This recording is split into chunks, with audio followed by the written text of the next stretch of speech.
maka na igbu Nnamdị Kanụ bụ onwe ya. Onye sị na Nnamdị Kanụ agaghị adị ndụ, onye a ga-eji anazere mmiri. Onye sị na Nnamdị Kanụ agaghị apụta, onye a ga-eji anazere mmiri. Ọnụ niile kọrọ ogiri ọnụ ga-akọrọ ogiri lacha. Osisi abụla oturu ga-emecha wee kwele. Onye asị na Nnamdị Kanụ agaghị apụta, asị m na ọnụ ahụ iji wee kwuo ya na ike ejikwa wee kwugharịa mma n'isi ya. Asị m na ebe onye ahụ na-atụ maazị Nnamdị Kanụ aga, asị m aka gị ga-akpọnwụ. Osisi ahụ fụrụ Nnamdị Kanụ wee tọọ nkwe, asị m ikuku futuo gị. Anya ọbụla fụrụ Nnamdị Kanụ kwawa akụ alịla, asị m alịrị akọrọ ya n'anya. Onye fụrụ Nnamdị Kanụ cheta ihe gburu nwa ya, ihe gburu nwa ya gbuo ya, maka na ọ bụrụ ya gburu nwa gị. Chukwu okike abịa ma asị m na belede yiri dike belede ka ọ ji amawa dike. Asị m na okirikiri ka ọ na-agba ukwu ose, ọ dadị ukwu ose enu. Na okirikiri ka ndị iro ga-agba Nnamdị Kanụ mana ha ama mkpata ya aka. Ọ sị na nkirikiri ka ọ na-ekiri odido jiri odido enyi ozu. Na ọkwado nkirikiri ka ndị iro ga na-ekiri ya mana ha ama mfụ ya anya. Asị m na eje anabụ isi ije. Asị m na Nnamdị Kanụ ga-eje na ọ ga-ana. Asị m na inye anaghị eri ọba maka na inye na ọba bụ nwanne. Inye agaghị eri Nnamdị Kanụ maka na ọ bụ nwa iyi. Asị m na Nnamdị Kanụ ga-adị ka echi na echi anaghị agwụ agwụ. Maka na ije ejere bụ ije mmiri, ọ bụrụ eje nkụ. Asị m na ya bụ ije ga-abụ ije mmeri. Asị m na ọ ga-anata n'udo. Asị m na ọ ga-abata sirili welele. Asị m na unu ga-aga kpọnatara anyị Nnamdị Kanụ. Asị m unu ga-akpọnatara anyị Nnamdị Kanụ. Ga-akpọnatara anyị Nnamdị Kanụ. Ga tụnye ugo, ga nye ya mmeri, ga nye ya mmeri, ga nye ya mmeri. Tụnye ugo n'elu ugo, nye ike n'elu ike, nye ya ndụ n'elu ndụ. Ọkwanụ ndụ ka o ji efu n'efufe. Unu nye Nnamdị Kanụ ndụ, onwe ike wee kwụrụ jinjin, onwe ike wee kwụrụ wee fuo n'ofufe. A sị na ya kara ka anaghị eri nwa ngwụrọ. Ihe mere ha ji jide Nnamdị Kanụ bụ ka nwee ike wee megide ndị Igbo, ọ bụrụ ya gburu nwa gị. Chukwu okike abịa ma asị m na belede yiri dike belede ka ọ ji amawa dike. Asị m na okirikiri ka ọ na-agba ukwu ose, ọ dadị ukwu ose enu. Na okirikiri ka ndị iro ga-agba Nnamdị Kanụ mana ha ama mkpata ya aka. Ọ sị na nkirikiri ka ọ na-ekiri odido jiri odido enyi ozu. Na ọkwado nkirikiri ka ndị iro ga na-ekiri ya mana ha ama mfụ ya anya. Asị m na eje anabụ isi ije. Asị m na Nnamdị Kanụ ga-eje na ọ ga-ana. Asị m na inye anaghị eri ọba maka na inye na ọba bụ nwanne. Inye agaghị eri Nnamdị Kanụ maka na ọ bụ nwa iyi. Asị na Nnamdị Kanụ ga-adị ka echi na echi anaghị agwụ agwụ. Maka na ije ejere bụ ije mmiri, ọ bụrụ eje nkụ. Asị na ya bụ ije ga-abụ ije mmeri. Asị m na ọ ga-anata n'udo. Asị m na ọ ga-abata sirili welele. Asị m na unu ga-aga kpọnatara anyị Nnamdị Kanụ. Asị m unu ga-akpọnatara anyị Nnamdị Kanụ. Ga-akpọnatara anyị Nnamdị Kanụ. Ga tụnye ugo, ga nye ya mmeri, ga nye ya mmeri, ga nye ya mmeri. Tụnye ugo n'elu ugo, nye ike n'elu ike, nye ya ndụ n'elu ndụ. Ọkwanụ ndụ ka o ji efu n'efufe. Unu nye Nnamdị Kanụ ndụ, onwe ike wee kwụrụ jinjin, onwe ike wee kwụrụ wee fuo n'ofufe. A sị na ya kara ka anaghị eri nwa ngwụrọ. Ihe mere ha ji jide Nnamdị Kanụ bụ ka nwee ike wee megide ndị Igbo, ka nwee ike megide ụmụ Biafra, ka nwee ike wee kwuchi anyị ọnụ, ka ha nwee ike wee kachi anyị ọnụ, ka anyị ghara ikwu okwu ọzọ. Mana ama m na dododo Chukwu okike abịa ma ndị nwa na ndị nwe mmiri, ndị nwe ikuku, ndị nwe anyanwụ, mmụọ nna nna anyị ochie, mmụọ niile nwụrụ anwụ ka anyị dị ndụ, mmụọ niile ọ kwafọrọ ọbara ha n'ike maka ihe Biafra. Asị m unu binyenu, asị m unu dododo na ọkwa na unu bụ ihe nwe ike a, ọkwa na unu ga-eji ọgụ mmụọ, ọkwa na unu ga-aga bụọrịa ahịa, ọkwa na unu ga-aga napụta ya maka na ihe ọ tinyere unu n'aka anaghị elu ule. Asị m dododo igiriga ọgụ mmụọ. Eze nwaanyị niile nọ n'ala Igbo, mmụọ niile nọ n'ala Igbo, asị m unu binye, maka na onwe onye nọ n'ụwa na-anaghị aṅụ mmiri, onwe onye nọ n'ụwa na-anaghị eri nnu. Nnu bụ ihe ụtọ si na mmiri wee pụta. Onye ọbụla na-eri ihe na-eri ihe dị na mmiri. Onye na-asa arụ ji mmiri asa arụ. Onye ọbụla na-eme ihe ọbụla ọ na-eme ji mmiri eme ya. Asị m ihe ọbụla mmadụ na-eme n'ụwa, mmiri ọ na-ebube ụzọ. Asị m onye ọbụla kpọrọ mmiri asị na mmiri a ga-agbagbu ya. Asị m onye ọbụla fụrụ mmiri n'anya ga-afụ Nnamdị Kanụ n'anya. Onye ọbụla fụrụ mmiri n'anya ga-afụ Nnamdị Kanụ n'anya. Onye ọbụla mmiri na-awụsa n'arụ ga-afụ Nnamdị Kanụ n'anya. Onye ọbụla mmiri na-emesa n'arụ ga-afụ Nnamdị Kanụ n'anya. Onye na-aṅụ mmiri na-eri nnu, asị m na ọnụ anyị ji wee rie nnu wee ṅụọ mmiri na ị ga-eji akwa okwu ọma n'isi Nnamdị Kanụ n'aha Chukwu okike abịa.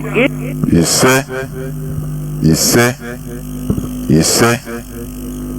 Good morning, good afternoon, good evening, good night, great Biafrans and lovers of freedom.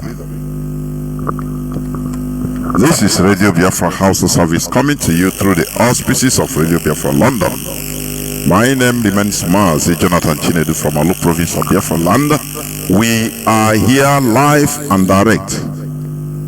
Today is the 26th day of November 2022.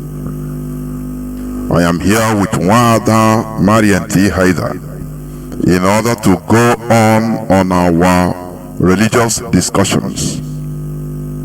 Today is Orie Day in our land. Orie, ụbọchị Orie, n'ọnwa nke iri na otu n'afọ 2022. We are live and direct.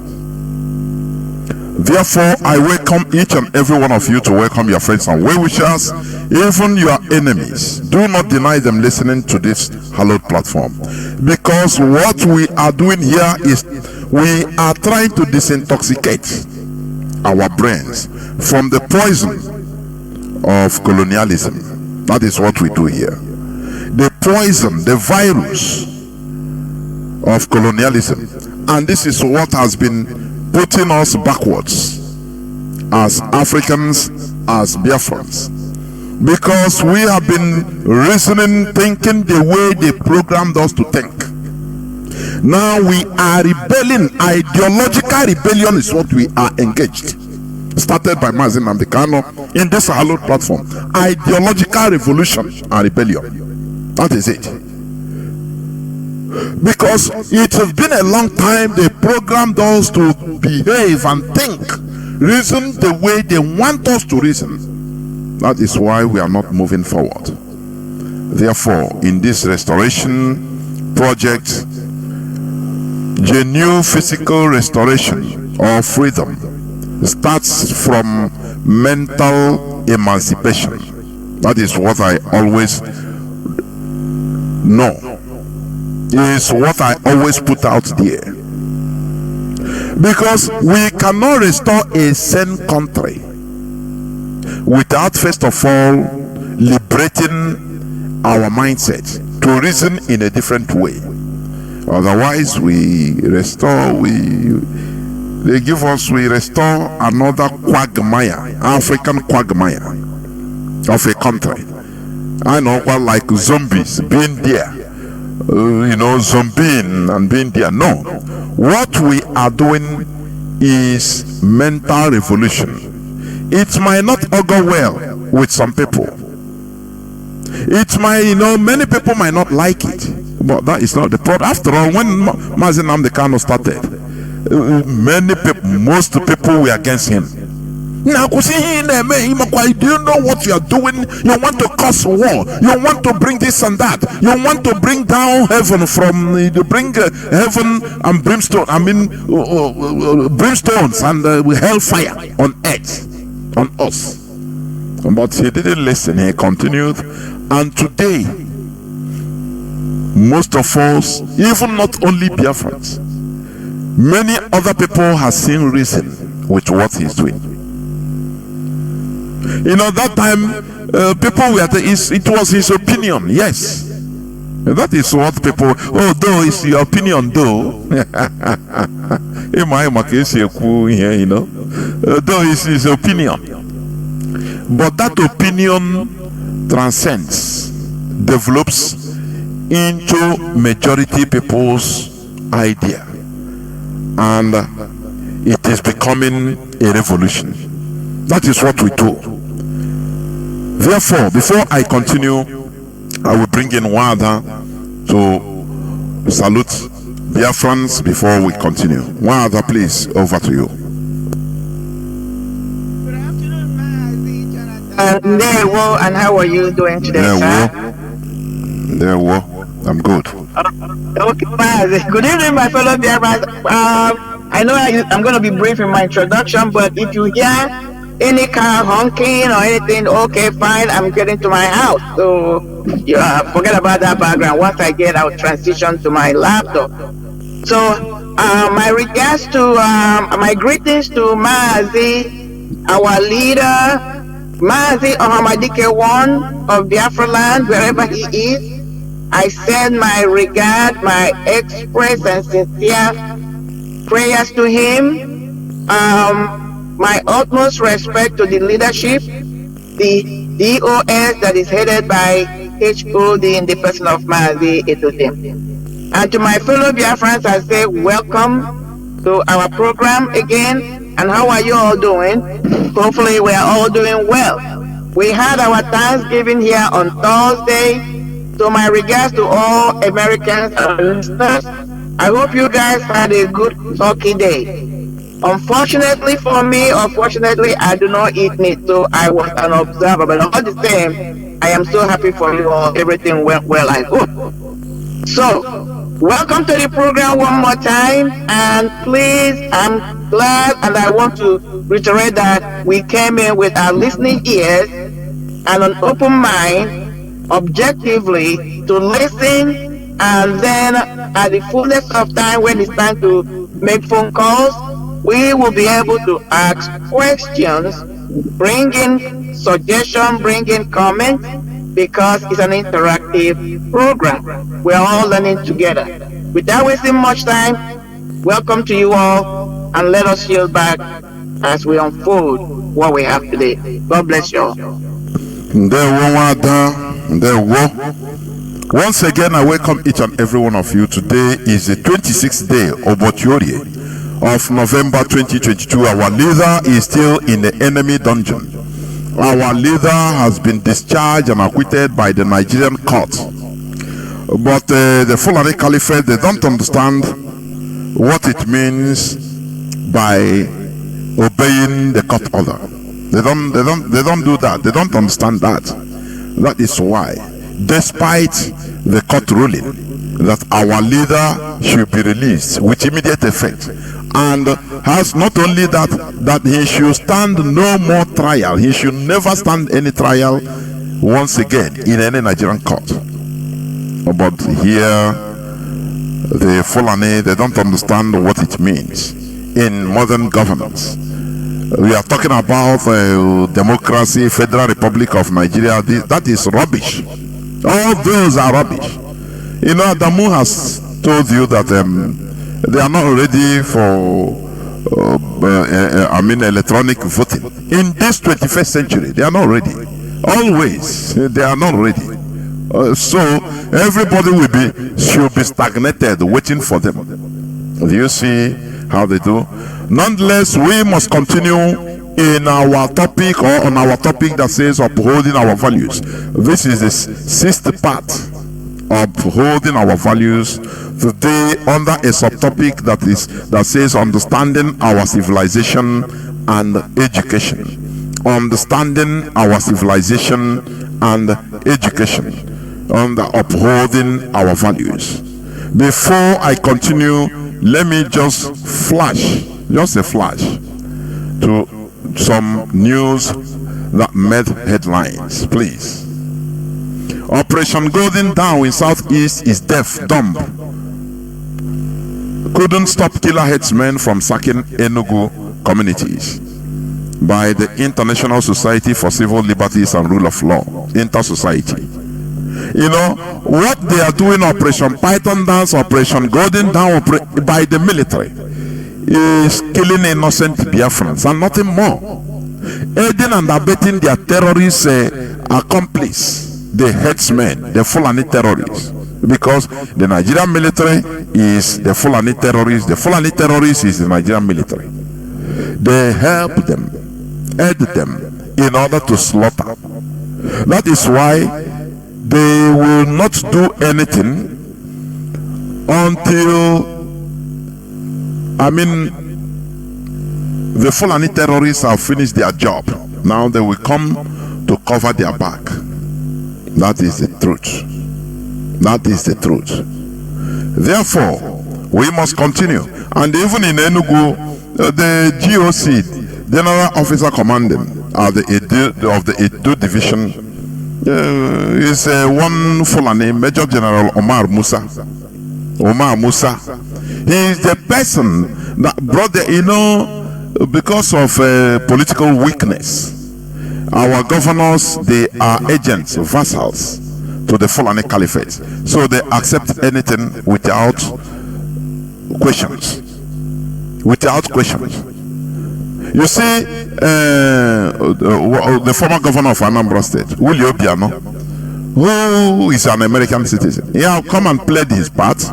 Remember, Willie Obiano is the person that said that the Mieti Ala Fulani headsmen are part of his government. All those things in order for him to loot, to allow him to loot and go his way. These people don't understand the harm they are causing to us as a people. For our future generations, they don't understand. Now, is he not gone? As a governor, he's gone. How long is he going to live more? All these things, the harm he caused to us as a people will linger with us for many decades. You understand? That is how they do. So, Enugu State Governor, any person they bring, they say this man have been, if they send it to other places, they reject him because they know he's a direct terrorist, Fulani terrorist. Direct. Many governors of many other places, west, other places in the north, even they reject him. But in Biafra land, the governors, they bring him. They don't care about the people. What they care for is about how they will go free after looting. That is the thing. That is the thing. You see, I need Izacha Bai, honestly. I need Izacha Bai, and we will do it. Therefore, we must continue. They are doing Operation Golden Dawn in Southeast. That is in our land. But does it stop the Fulani headsmen from killing people in our land? Does it stop the Fulani terrorists, the call bandits that are moving in their thousands, moving around freely? No. But they come around and shoot and kill Biafrans, innocent Biafrans, in Olo, in Okporo, in different parts of Biafra land. Which is in Izombe, in even Anambra. People were protesting. Women, let me go. Okay. Let me see. Police, their gas arrest Enugu women protesting against the killing of their children by the police, by the security forces. They arrest and tear gas them. Women. They can only do this in Biafra land. They will not try it in the north. No. In the south mostly, because the same way they shoot on protesters, I think in Ondo. That is it. Because they are in power. They have everything. Nigeria belongs to them. Under a democratic setting, people have the right to demonstrate peacefully. Peaceful Biafran women protesters protesting in Enugu. They were tear gassed and many of them arrested. And you will see that they will be raped by the Nigerian military, Nigerian forces. That is the situation we are in. But we must deliver ourselves, and that is what we are doing. Terrorists kill 11 residents in fresh attack on Kaduna. That's what we. Terrorists, these are the Fulani headsmen. When you hear all these things, these are Fulani headsmen killing, Fulani terrorists, killing the indigenous people in Kaduna. That is the reality, but very sad one. There is one interview granted, I think, by Rudolph Konko to one man, a US-based professor, Akban. You know, when you see this, I fear these Biafran professors. These people that have PhD, that are, just remove yourself from them. They are, as somebody said, that they know everything about other places, but they don't know anything about themselves. That is the reality. That is a Biafran professor for you. He said, you know what he said? He said minorities in Nigeria were greatest victims of Biafra Republic declared by Leto Juku, US-based Professor Akbar. These are people that talk, they are professors, but they don't understand the history. First of all, how can you be relegated into calling yourself minorities? Because Britain called you a minority in your father's land, and you accept that you have minority. Is that not this is what they put inside the brains of our people. You're a minority. But let me tell you, there are more tribes in the north than in the south. I used to say this so that people will research more and find out, because whenever people talk about tribe, different tribes, they mention Igbo, Ibibio, Efik, this and all the clans, even clans, not even tribes in Biafra land, because that is how they are programmed to reason. You know, I said that what we are doing is ideological revolution and rebellion. That is it. So that we remove ourselves from the cage, that cage they put us to think inside the cage. We remove ourselves and start thinking from outside. Look at this man, look at what he said. Let me read a bit. Let me jump some and read somewhere. Okay, he said, in the riots that engulfed the north, at least a third of those killed were minorities from the north. Why is he calling himself a minority? Is there anything wrong when he called we are one people? Didn't he know that our second in command, the last president of Biafra, Efiam, he said it? We are not saying, let me tell you, the Fulani Caliphate, the Northerners, they call everybody Igbo, whether you like it or not. They call everybody from Biafra land, they call us all Igbos. Whether you are from Ejo, whether you are from Ibibio, whether you are from Efik, whether you are from Isoko, it doesn't matter where you come from. Even unto Benin, they call everybody Igbos. That is what these people fail to understand. You know?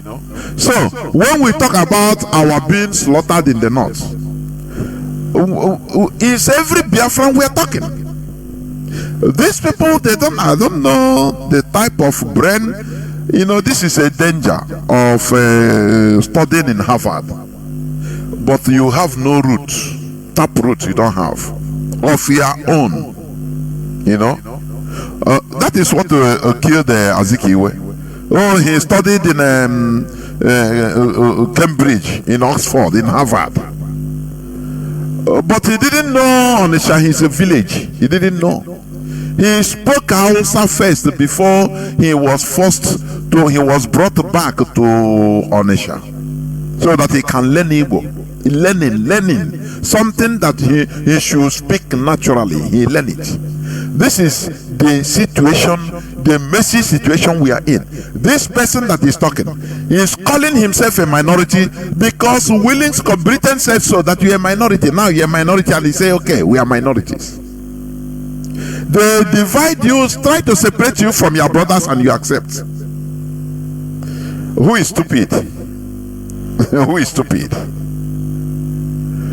Okay. He said in the riots that engulfed the north, at least a third of those killed were minorities. No one tells that story. This is how buffonic this type of people are. Akban, Professor Akban. This is how they are. They don't know nothing, but they are professors. You understand? That is why I fear these professors. When you are making reasonable argument, they will try to position you in what they learn. They don't go to the common sense. What we preach here is common sense. How can somebody come from far off, thousands of kilometers, and call you a minority in your father's land and you accept it? Are you not stupid? When we preach here, when we talk about our killings, Biafrans were slaughtered in the north. Biafrans. If we say Igbos, everybody is involved, is inside. Is Effiong an Igbo man? Of course, they call him Igbo man. Yes, he can answer Igbo man, because that is what they refer to everybody, including Ejo. You understand? So all of us were slaughtered together. That is why we are calling all of us together in order to do something, because we have a common enemy. Stop this division and division and division. Answering minority. They place you in a cage and you are there running around. Very, very pathetic, honestly. I want to leave it here, because sometimes people, you cannot understand for the goodness of me how people reason. We have tribes in the north, very many tribes in the north. You know, you normally, when you see somebody, any person from Sokoto, Bauchi, even Benue, you call him Hausa man, isn't it? But are they really Hausa? Is it not time we start being rational? You start being rational, reasoning like a human being. Here we tell you to reason. Do not reason like an Englishman, because you are not. Do not reason like a Christian, because naturally you are not. Christianity came to our land in just middle or late 19th century, 1841, 57, something like that. You understand? So we make you want you reason like a human being you are, added to the fact of our natural value. You reason. You understand me? Common sense. That is what we preach here. Here is this news. Okay. Nigeria Secret Police, DSS, withdraws charges against bandits negotiator Tukumamu. Do you remember Tukumamu? He was arrested in Egypt, in Cairo, on his way to make on transito, and they wanted to jail him there under their anti-terrorism law because he's a terrorist. But Nigerian government made a secret negotiation, assuring the Egyptian government that they will investigate him and put him to jail as a terrorist. That is why they returned him, deported him back to Nigeria. Upon arriving in Abuja airport, they arrested him in order to give the impression that they are doing their job. This thing happened, I think, last month. Today they are withdrawing the whole case. Now they say go home. A terrorist. Because they did all these things in order to showcase to Egypt and to the international community that they are fighting against terrorism. Had it been that Nigerian government didn't give this assurance to Egypt, this man would have been languishing in jail in Egypt. The same way many terrorists, many Fulani terrorists of Nigeria descent are sentenced in Dubai for many years. You understand? But today, Tukumamu, the right hand man of Sheikh Gumi, is being released and every charge is withdrawn, because it is order from above. Leave that man, is doing job for us. And the worst part of it is that America they don't care. The America never care about anything that is happening to us as a people in Nigeria. What matters to them is the stealing of oil. You understand? They suck our oil. I say America, United States of America. They suck our oil, and they will come in order to give a very hypocritical, double standard statements on air. They don't care about the terrorism, Fulani terrorism that is going on the rampage, killing people with the arms even they provide. All that matter, America has oil. They have crude oil. They are the richest country in the world, or the most powerful, I should say, in the world, pretending to fight to be the world moral custodian, which is lie. They made us, they demonize the people that never stole from us, the Russians. They demonize them in our mind. Even they use religion. Pray for the Russian now, or non catechism. I know one boy, learn Russia, I pray for the peace of Jerusalem. I know now, because we are programmed to see up to Chineke. They program us. Oh, if you want to have peace, pray for peace in Jerusalem. For goodness sake, let us stop this stupidity. For goodness sake, I question this stupidity. People that have nuclear weapons, we don't even have single electricity. We are here praying for them to have peace. But we are in a cage. That is what religion have done to us. We need to deliver ourselves. Any person that says that we should not continue in this, I don't know. A lie, we see that person and the generations. I'm telling you. They program us in order to between with continuous zombieing. Oh, pray for people that don't know God. Look at people that don't know God. Nuclear powers, they don't know God. People that don't have peace, pray for the peace of Jerusalem. Which kind of peace they don't have? They are a very powerful country, and we are here praying for them. Hey, Chineke, go say Jerusalem. We are here delivering ourselves. We need to deliver ourselves. You are praying for people that are advanced. You don't have even a simple electricity. You are praying for people. You don't even try to fight to deliver yourself, because that is what you are being programmed to believe. Here we don't give ourselves a sugar. We bitter pill we are giving ourselves so that we come out from this stupidity. It pains me a lot that wherever we are, the black people, it is we are at the bottom layer. Why? Because of the way we are reasoning. They program us to reason like animals, and we are doing it. Look at Onyene with the electricity. I see the people that can destroy you under 1 second with a nuclear weapon.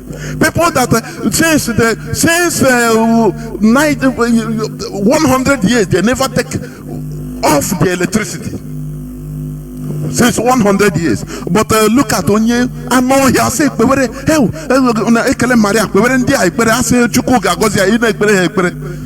we need to deliver ourselves from this stupidity, honestly. We need to deliver ourselves. One other place before I go on, because we need to preach this gospel. Come on, please, before we go on. One other, go on. One other, are you there? One other, please unmute yourself. I don't know. One other, unmute yourself. One other, unmute yourself. Oh my goodness me! Wow, it seems you're doing another. Okay, let me continue. You will come in when you could. I know you muted yourself, and we must continue. We must continue. So, as I said, today we are still continuing on upholding our values.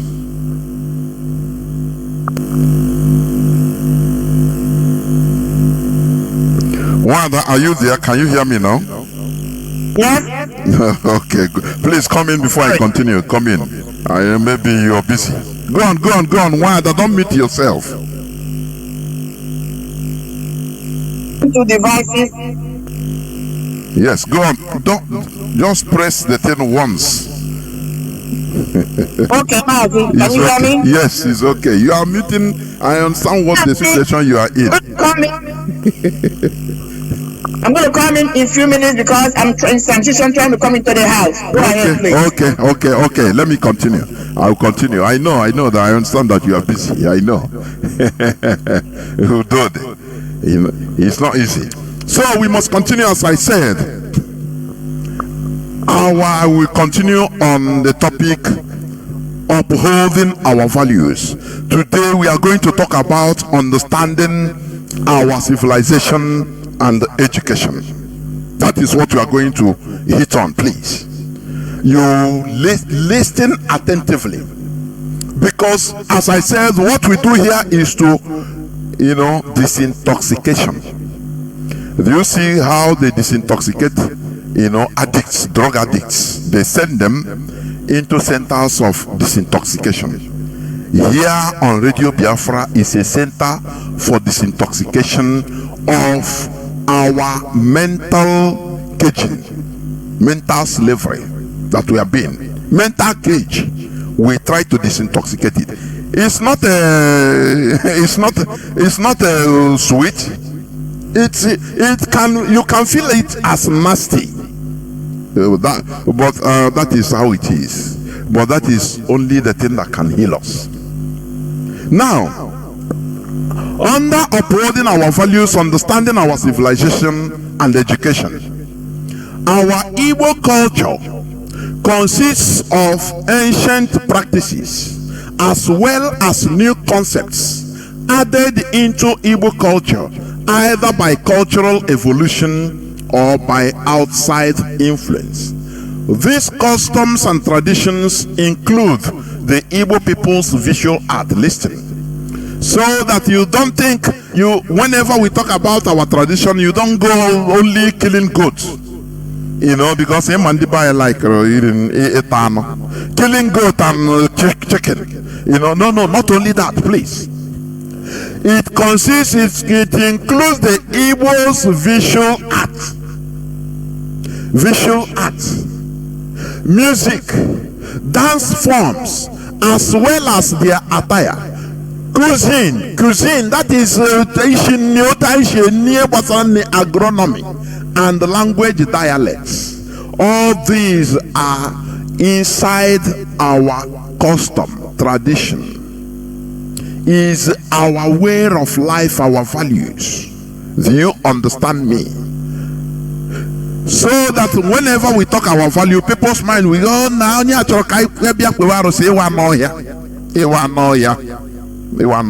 Today you will understand. You will understand. You will understand something. You take away something. Music, art. Our go to Ibuku. We have our bronze, our art castings as dated since the 9th century. Do you know that? But you don't know who gave that our people, our ancestors, that knowledge. Is for you to find out. Very fine arts. Many of them are in British Museum, American Museum, Indianapolis Museum of Art, USA. Do you understand? These are things that they looted from our land, and they tell us that our ancestors were good for nothing. Who tell you that? Who gave them the art, the idea of mastering fire, of art, woodwork, metal work? Who gave very fine art? You understand? Anklet, you see, anklet beaten from a solid brass bar, worn by Igbo women. All the very fine. You even in this modern technology, you cannot fathom how it is done. But this thing, we are far back. All these things were hidden from us, so that we see ourselves that it is the Europeans that came and give us education. Who tell you that?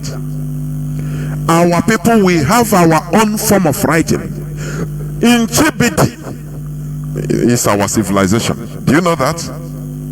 We mastered. Look, our people, we are good in metal work to the extent that today, even your communities are named Okozo.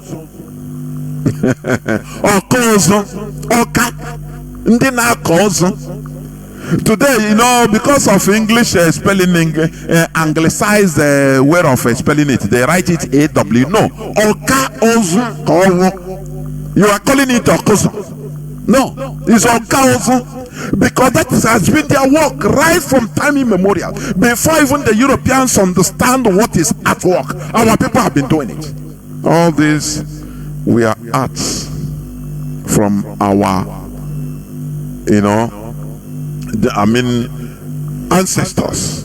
The people you cast to die by fire, the people you detest, the people that gave life to you. Do you know why? Because you are programmed to do so. Do you understand? It's a program. When you write a program, and you program a computer, anything, or a robot, anything you tell him to do is what he does. Do you understand me? Anything you tell him to do is what he does. He cannot go beyond what you programmed it to be or to do. That is the way they programmed us, so that we start, having affinity, embracing our enemies, those that slaughtered us. We embrace them as our saviors. All this they programmed through religion. As I said before, they programmed us to, if you want to succeed, always kneel down and pray for peace in Jerusalem. They were the people that they fought very well and have gotten their freedom, and they have developed. They are in an advanced country, Israel, but you are programmed to be praying. Oh, for us to have Biafra, we should pray for peace in Jerusalem. You are not here. You are just an animal in a cage. I'm telling you honestly. We should, I don't pity myself. You understand? We have been stupid enough. I had to go stupid too much. It is time for us to revolutionize, because without this mental revolution, we find it very difficult in order to restore a country of our choice, of our liking. We will still go like we enter into the line of a quagmire-ish countries. We should be radicalized in order to go back to our value, upholding our value. That is what I'm preaching today. Therefore, we must continue. We should correct. Okay, let me continue. So, when you hear about upholding our values, please don't think only about how to, these charlatans you are seeing, come here, go see, go. No, that is not our value. All these things, they learn it from the foreign European religion they brought to us, because they see that it is money is working, a money making machine. So when you say they have to use this one in order to attract you, because all you want is money, that is your limitation. That is all you want in life. You don't care about knowledge, you don't care about wisdom. What you care for is immediate money, mercantile mentality. That is why they can attract you. They can also push this okite, so that you come, they do money for you, abracadabra. The same thing with the church, because before it is not how we do. Never. It's not how we do. It's not our value. So it includes Igbo people's visual arts, music, dance forms, attire, cuisine, and language dialects. Anything concerning our life, how we marry, how we grow up, respect for our elders. This is what our values are. You understand? You understand? We should correct some mischievous errors of translations, which solidify and present our cultural values to the negative. And we come there, please. We should correct some mischievous errors of translations, which solidify and present our cultural values to the negative. Let me give you an example. Our shrines, normally temples, where we perform rituals, including presenting criminals to perform some rituals in order to pacify the land, originally called Arukose. In our dialect, Aru. In the number say Alo. That is, let's abomination stop. Let the crime stop.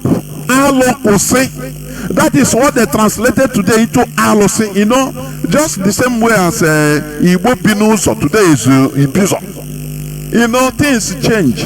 It mutates gradually into meaningless issues, meaningless things. Alose you are hearing today is Alokose. If somebody commits abomination, if somebody sins major Allah, they will do something. He will do something, and he will be presented to our shrine, our temple, our shrine. It can be a joy, a temple there. Now that place is called Alokose. You will perform all those things. Now, after you be restituted back. That is what the Europeans saw. Now they say, no, this is evil. It become evil. Okay. It was originally called Arukuse.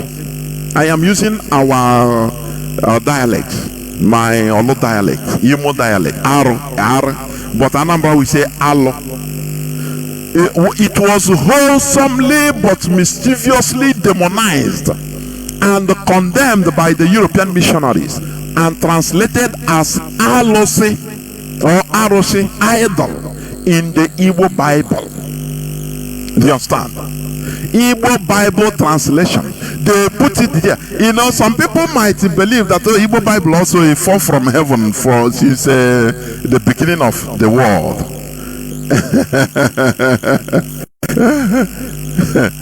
But you know, just a second.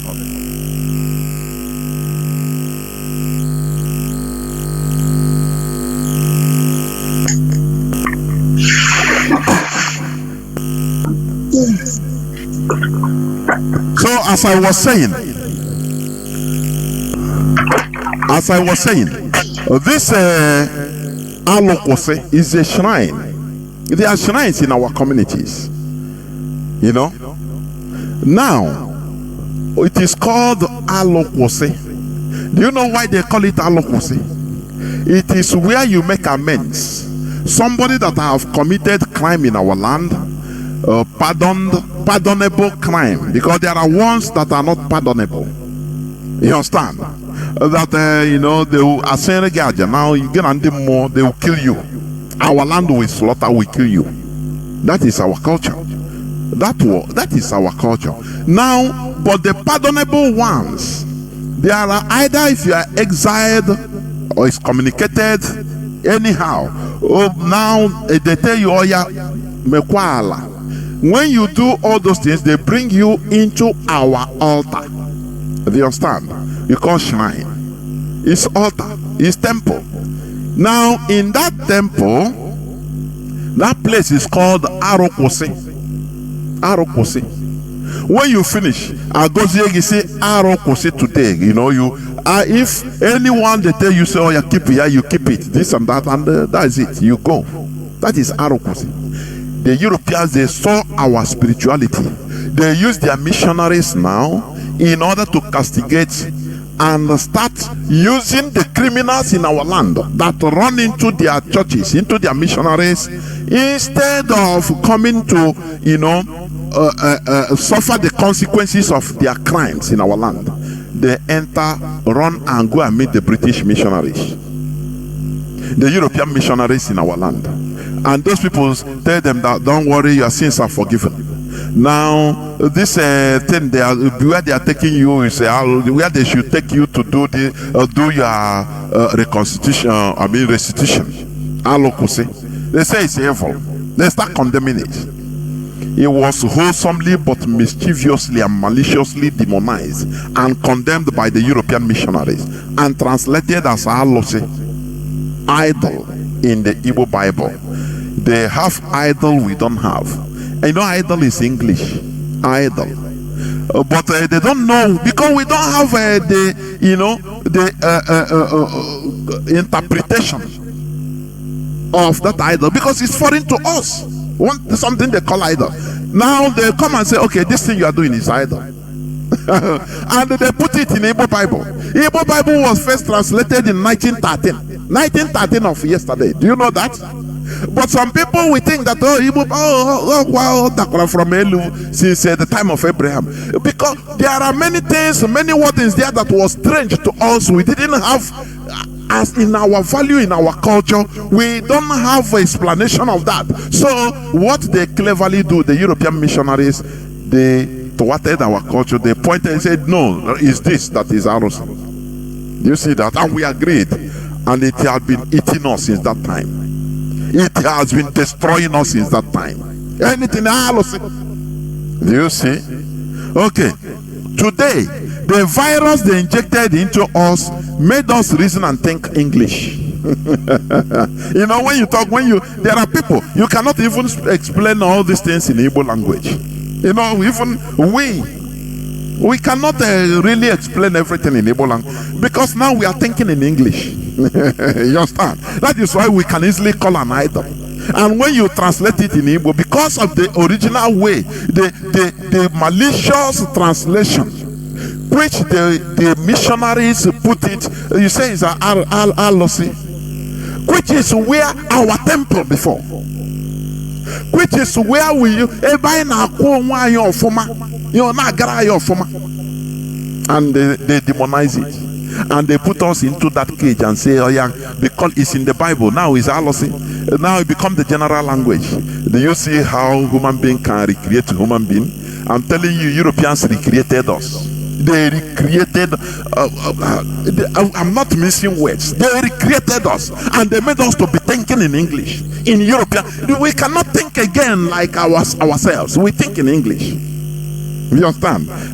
People might be asking, thinking in English. Yes, you reason now in English. Because they lied to us, they deceived us, they played with our brains, and they translated the nonsense in our language, and we accepted it. Those people that did this thing, this Bible translation, they were the first people, mischievous set of people that first entered. Many of them are evil people. Enter the church, and now anything they start demonizing because they were getting support from the white people to against their own. Now they started demonizing anything concerning us. They were the people that translated this Igbo Bible. Don't you know that? Okay, we no more think in our original as our original selves. We think in English. In Igbo cosmology, listen. We never had anything called the Satan. Do you understand that? It's foreign to us. We don't know anything called the Satan, the devil or Lucifer. It was brought to us by the European missionaries. Because before I know, we manage everything. What do you call it? Every spirits are manipulated by our people for our good. Do you understand? Now, we have different spirits which perform different duties, which are all useful when their need arises. Listen attentively how they outsmarted us. We didn't have in Igbo language what is Satan or Lucifer. No. All we have different spirits. The spirit of death we have. I'm coming to that. Now, Ekwensu is one of them, as we also have Ikenga, Amadio, and others. These are spirits. You know, when we call them in our language, you become, but you cherish Jupiter, you cherish Mars, you cherish Hercules. All these things are very good. Even they call Saint Nicholas. Nicholas the Fifth is the Pope that put us into bondage, gave Christian Portuguese, the Iberian Peninsula, the right Europeans to enslave and kill Africans that are not Christians, as we are not Christians. But today he is a saint, and you pray with his name. Do you see why I say they programmed us to behave the way they want us to be? What we are doing here is mental revolution. Do you understand? We go direct and face the reality. Nicholas, you will see where maybe they celebrate Nicholas Day. Do you know Nicholas the Fifth? I said it last time. Nicholas the Fifth, the Pope Nicholas the Fifth, he gave the papal bull, the papal decree, in order to kill, to enslave Africans, to wipe them off forever and possess their possessions. What we are suffering today. He gave the Europeans power, decree, the religious power, right, in order to do what they are doing today, exploiting us, killing us. That is Nicholas. But you are praying to, when you are praying, Nicholas, they are so yora he will without change. I'm telling you. Here we don't massage words. We don't massage words. If you don't like what we are doing, just simply close your radio and go and sleep. Maybe when you sleep in the dream, you can come back. You understand? Let me tell you, in Igbo cosmology, in our tradition, original tradition, Ekwensu is a trickster spirit of confusion that serves as the god or angel of bargains and the tortoise. Imambe. Ekwensu is a spirit that our people used to consult to do his own job. because it's allowed. No spirit is bad. All of them do their jobs. You understand? That is our tradition. It is that Ekwensu is crafty at trade and negotiations. He is often invoked for guidance in difficult mercantile situations. Do you remember when the fallen man, Kule and Alahaji, the second part I played? Do you remember what he said? People that knows. He said that the Igbos, we are the key of unlocking this world. Do you know that? All these things the Europeans saw. Now when you go to a tree, they cut our hands so that we will not be able to perform the duty while we are in this world, the duty for which we are in this world of unlocking the key. And one of it is demonizing one of the weapons we are using, Ekwensu. Do you understand? Ekwensu is a trickster spirit of confusion that serves as the god, that is angel of bargains and tortoise, crafty at trade and negotiations. He is often invoked for guidance in difficult mercantile situations. He is also perceived as a spirit of violence that incites people to perform violent acts. That is who we are, whether you like it or not. We are trying to change. It's not easy to change some things that are instituted in our minds, in our brains for ages, for close to 200 years. It's not going to be palatable. Many people will hear what I'm saying. They say, but it is life from the pit of hell. We don't want to stay where we are programmed to be. We are rebellious. This radio station, Radio Biafra London, is a revolutionary radio. Where you listen, you say, nah, are you dreaming or what? No, you are not dreaming. That is the reality. Let me start again. Ekwensu are calling you, translate as devil. He is a trickster spirit of confusion. I'm talking according to our tradition. Confusion that serves as the god, the angel of bargains, and the tortoise, crafty at trade and negotiations. He is often invoked for guidance in difficult mercantile situations. He is also perceived as a spirit of violence that incites people to perform violent acts. His companion is Obunabali, the angel of death. Do you see that? The angel of death is an angel. He's a spirit. Some call it demon you call it demon or call it angel. The name you call it doesn't change anything. All that it is what it is. Finish. You understand? He kills his victims. That is this Obunabali. He kills his victims in the night. His victims are always criminals or those who have committed an unspeakable taboo. Now, when criminals are being killed through the law, because you know spiritualism, the goal is about law. It's a strict law. When you do something that merits death, they will invoke the spirit of death will come direct and do the job, because that is his job. He will do the job. That is who we are, who we were before the Europeans came and brought confusion and demonizing everything, saying, no, this thing you are worshiping, this thing you are invoking, they know that it is working. The Europeans, they know. They are afraid. The same way they were afraid of our Arochukwu shrine. They call it long juju, because it's working. Now they find one way or the other in order to demonize ourselves, demonize it, so that we that are using it, we hate it. Do you see? That is division. Divide to conquer. They divide us among our brothers. They divide us, even separate us from our brothers. They even separate us from our spirits, the spirits that are doing good things from us. They made us turn against them. Do you see why our land is full of blood today? Do you understand that? Okay, we must continue. Now, note that angels or spirits are also referred to as gods or deities. You know, I said it, we always think in English, because when you see here, oh, deities, you say, you just gods. Deity is a god. You understand? He's a god. So the problem most of the problems we are having is about the language about wordings, language. You understand? These people, they brought something that is foreign to us. They say there is Lucifer, and he deceived the woman in a first woman, and this and that. And now they saw that we are also invoking all these spirits, that they help us to fight them, the foreign mission, Europeans, and it is working for us.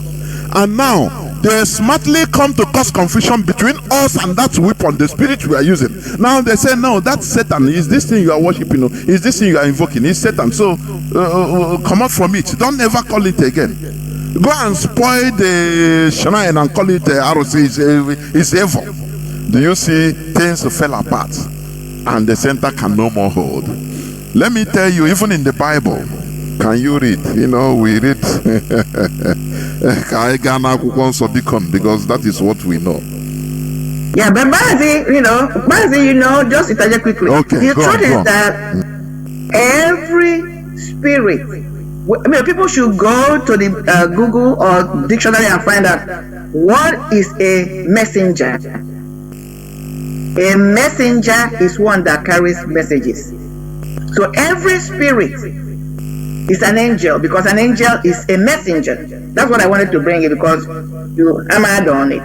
Because when they talk about, they look at devil, or they call him devil, they call him equus, whatever, he's still an angel, because he's a ministering spirit.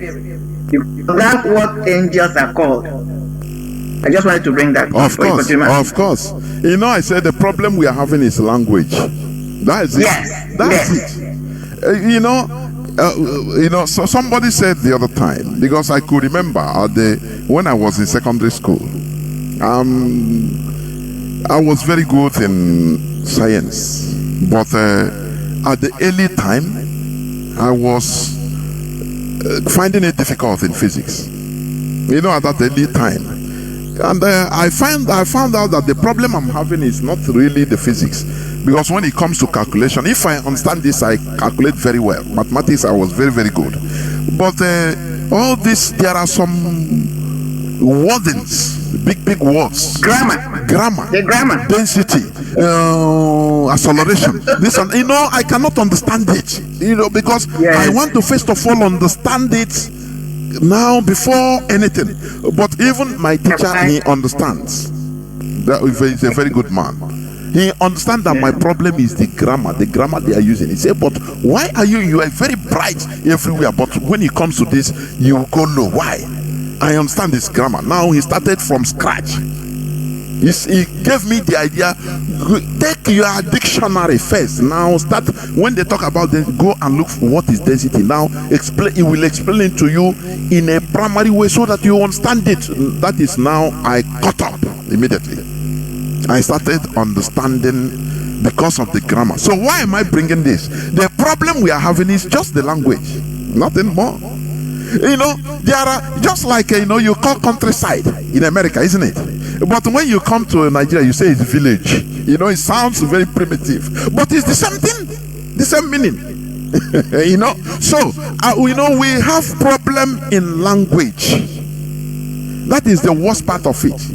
Had it been at the early time, our people were wise in order to maintain our language at all levels, to use our language in the government.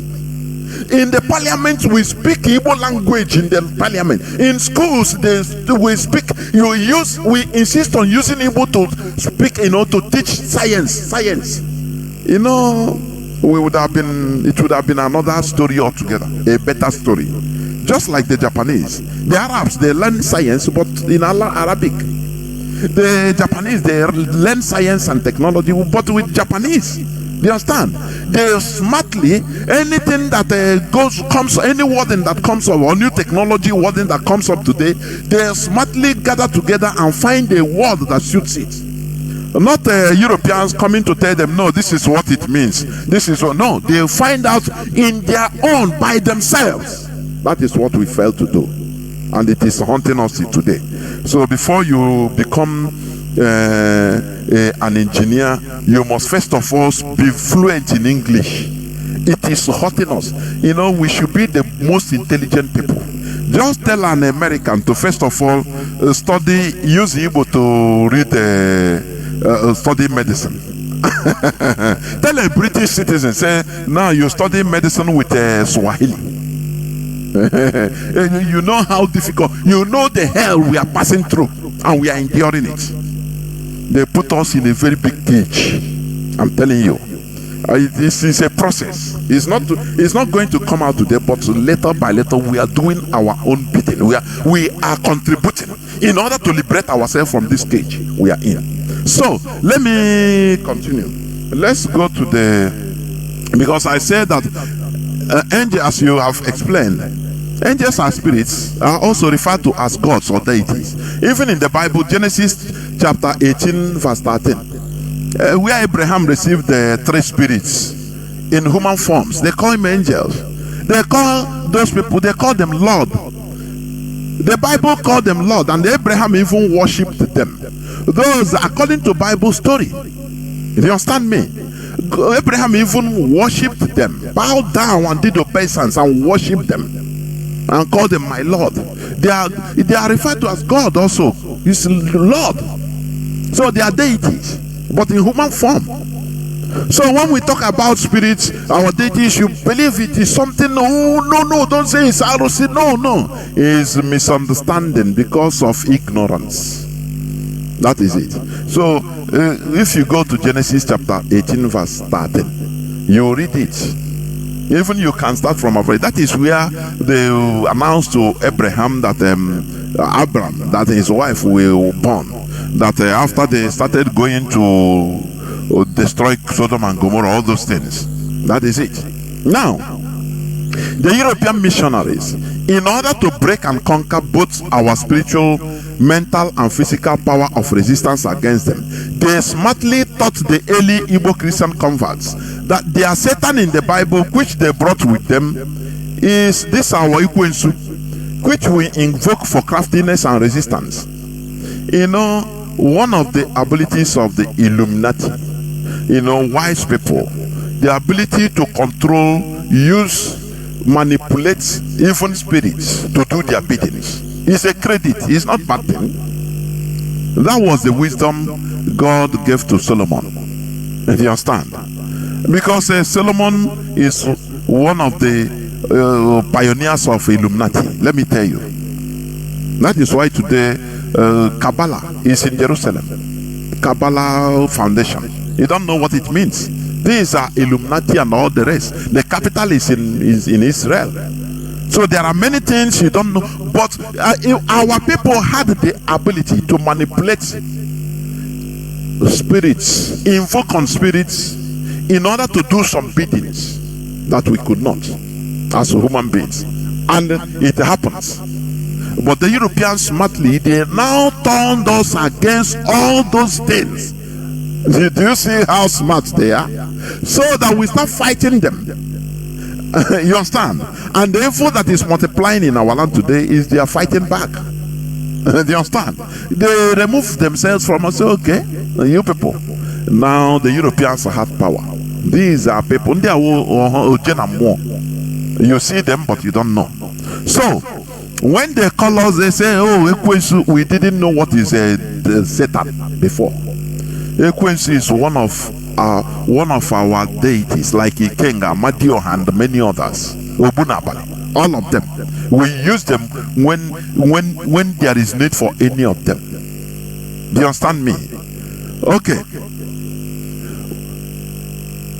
It was then translated into the Igbo Bible as Satan, and we started demonizing our very important weapon, Ekwensu. The goal of Europeans' influence was to easily colonize us as a people, forcing us to be fearful of something that was used for our benefits. Originally, Ekwensu was highly honored as one of the benevolent lunar deities. Do you understand? Okay. Now, I want to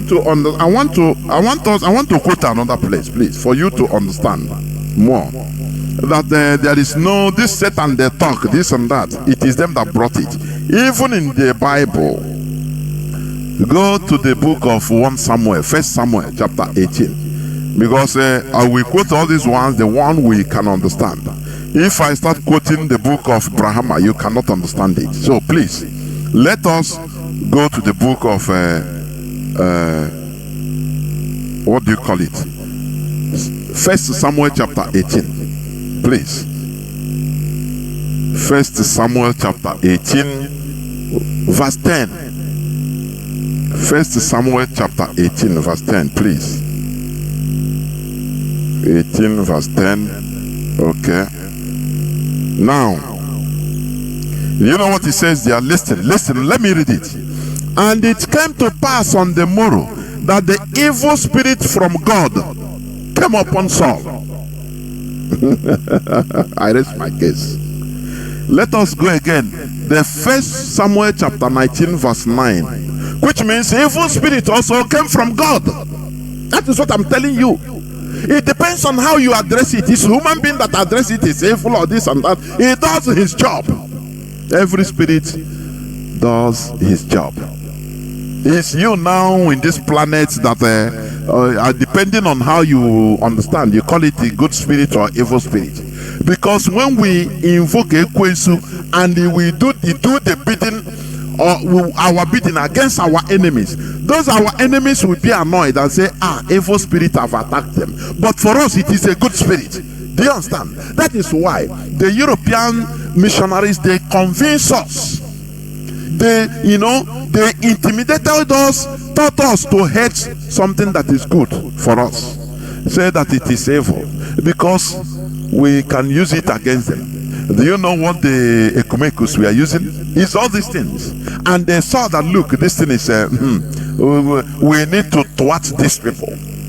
Because as I said, when you use the one spirit against a set of people, now those people will not be happy. They will call it one bad spirit to come and attack us. But for us, it is our good spirit that we send. Do you see that? Now, Mazi, before you leave the Bible, can you please read the book of Isaiah? No, let me say, I will allow just 1 minute. Let me read the second one. In fact, I read the first Samuel chapter 18 verse 10. Now, okay. Yeah, I would like to read it. When you finish, I'll give it to you to read because I'm still eating, please. Okay. Now, first Samuel, also first Samuel chapter 19 verse 9. It says the same thing. Chapter 19 verse 9, it says, and the evil spirit from the Lord was upon Saul again, and he sat in his house with his javelin in his hand, and David played with his hand. So it's two places. Evil spirit from the Lord. Now who are you to call Satan? This and that. Where Satan used to go in the presence of God, according to the Bible story, and play with God. Now where are you coming from? Now I say, now I'm moving around. You know me now. Now wow. He said, have you seen my servant Job? Go and anything you want to do, but he is sending him on a mission because that is his job. For you can call him evil spirit, but it's from God. Do you understand that? So what am I trying to say? Who are you as a human being to come and demonize the spirit that we are using for that is helping us? A time of war, we invoke it. It will go and do something. It will help us to do something.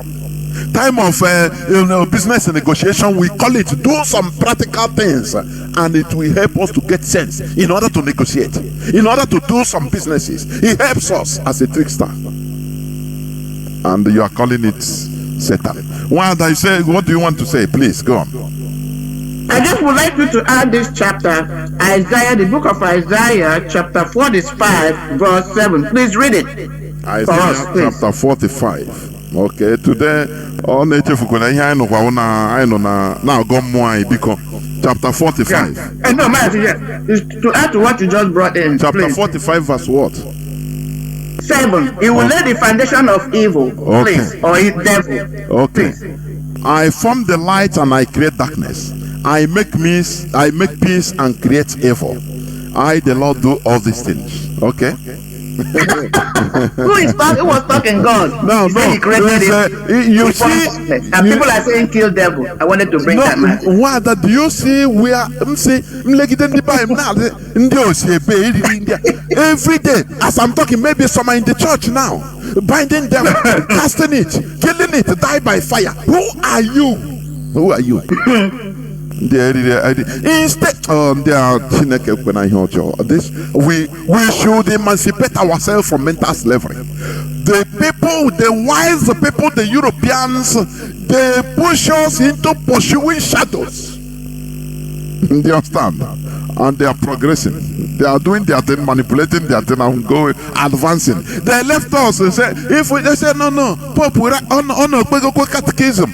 Ndị na-amaghị Chukwu ekpere, ndị Russia na-amaghị Chukwu, chetenu ha na-ekpere, chetenu Nicholas dị asọ ka o mee ka onye ọnụ na-adịghị. After that they will be laughing. They keep you in darkness and in ignorance. It is high time we liberate ourselves. That is what we preach here. You might not see it as palatable, but that is the reality. There is no spirit. You have no right to even say this spirit is a Ekwensu, is bad. Do you know that in there are towns in our place they call them Ekwensu? Do you know that? Did they start today? It's right from time. Right from time that village is called Ekwensu.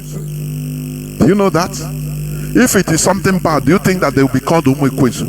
It's in I think in Abia State or in Ebony. Do you know that?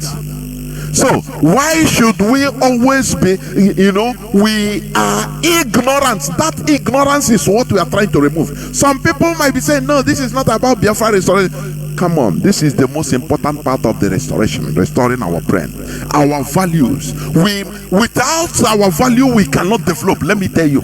And without going back to our value, upholding and cherishing our value, there is no way we can develop solely on foreign based values. It is impossible. It is impossible. We can learn and absorb things. That is the rule of the world. We absorb. Look at the things they collected from our land. Look at, they put it in museums in America, in Europe, many European countries. Do you think that they keep it there just like that? They have studied it, studied the civilization that brought that we are able to make this. How this was done, they studied it and they tap from that energy. But you are there casting out demon. Where they push you to be. Look at you, you are killing them. Look, I ask the people, I say, Satan die by fire, die by fire. For how many years? If God cannot kill Satan, it is you. He pursued Satan, he came down to heaven. Is it not? According to according to the story. Because sometimes all these things doesn't make any sense to me. Now it is you that will start binding devil and killing it. Look at you. They programmed us in order to remain in a mess, fighting round and round. When you are boxing A, they put you in a cage. They say continue boxing A. You continue boxing. If you are feeling tired, they give you glucose and tell you, say, remember, pray for the peace of Jerusalem. If you don't, peace of Jerusalem, you don't have peace in your village. You don't have security in your village. You come out, they kill you or they kidnap you. They say the key to peace in your village is praying for people that have nuclear weapons. Don't you see that we are put inside a cage? That is that cage we are trying to remove ourselves from. It is not palatable, but it is the reality. Well, I don't know whether you have finished. You want to come in before I continue to the second part. I can come in now, Mazi. Please, go on. Please. I'm just gonna highlight on one or two things you have been saying. Like always, you bring in a whole lot. Like what we're doing, talking about our values. There was a tape I think you played when you were starting. The truth of the matter is that our values, our cultures, are a combination of a whole lot of things. Our environment and our interactions with nature. That's how we get inspired to what our cultures become. So any society that have lost their culture, they have a problem. They have lost who they are. So, and like you said, an example is this.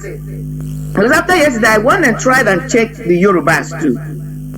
You find out that these Fulanis have been systematically constant in their quest. The same thing they did with the Hausas was what they did with the Yorubas.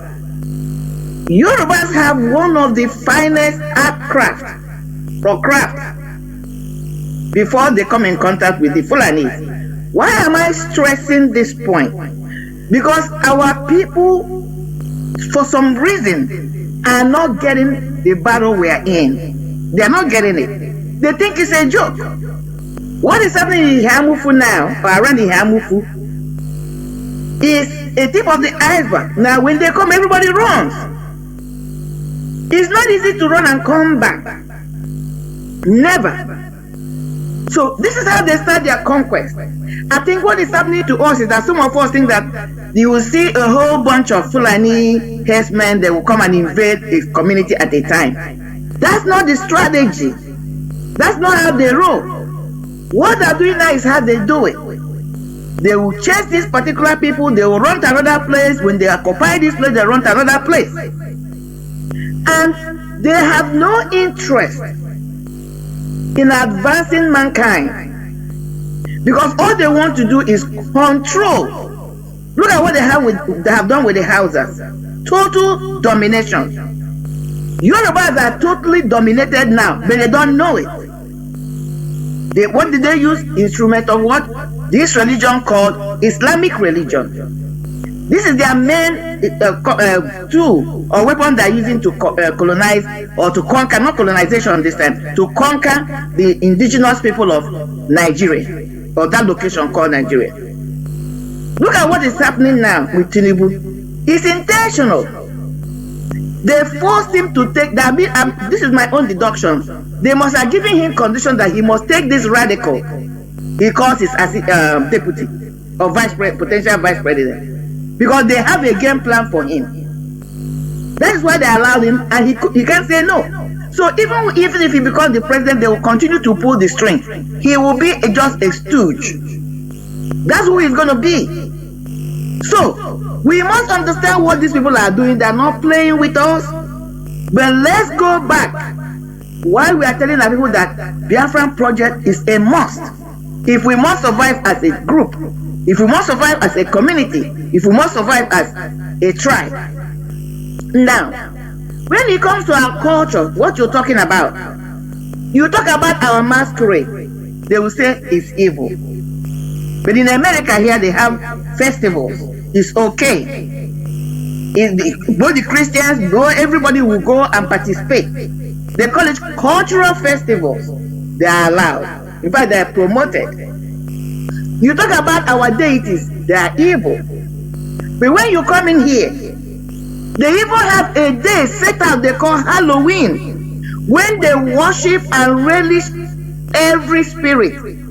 Well, everything I'm saying, go and check the origination or the how Halloween came. It's a festival that came from Britain. It's the day the spirits interact with the living. Now it is finding its way into Christian church, because on Halloween day, Christians will now say, let's buy our own candy, let's do our own Halloween in a Christian way. Why am I invoking this? Because that is how some of these festivals, if not all the festivals the Christians are celebrating, came to play. There is nowhere in the Bible you find this festival they call Christmas.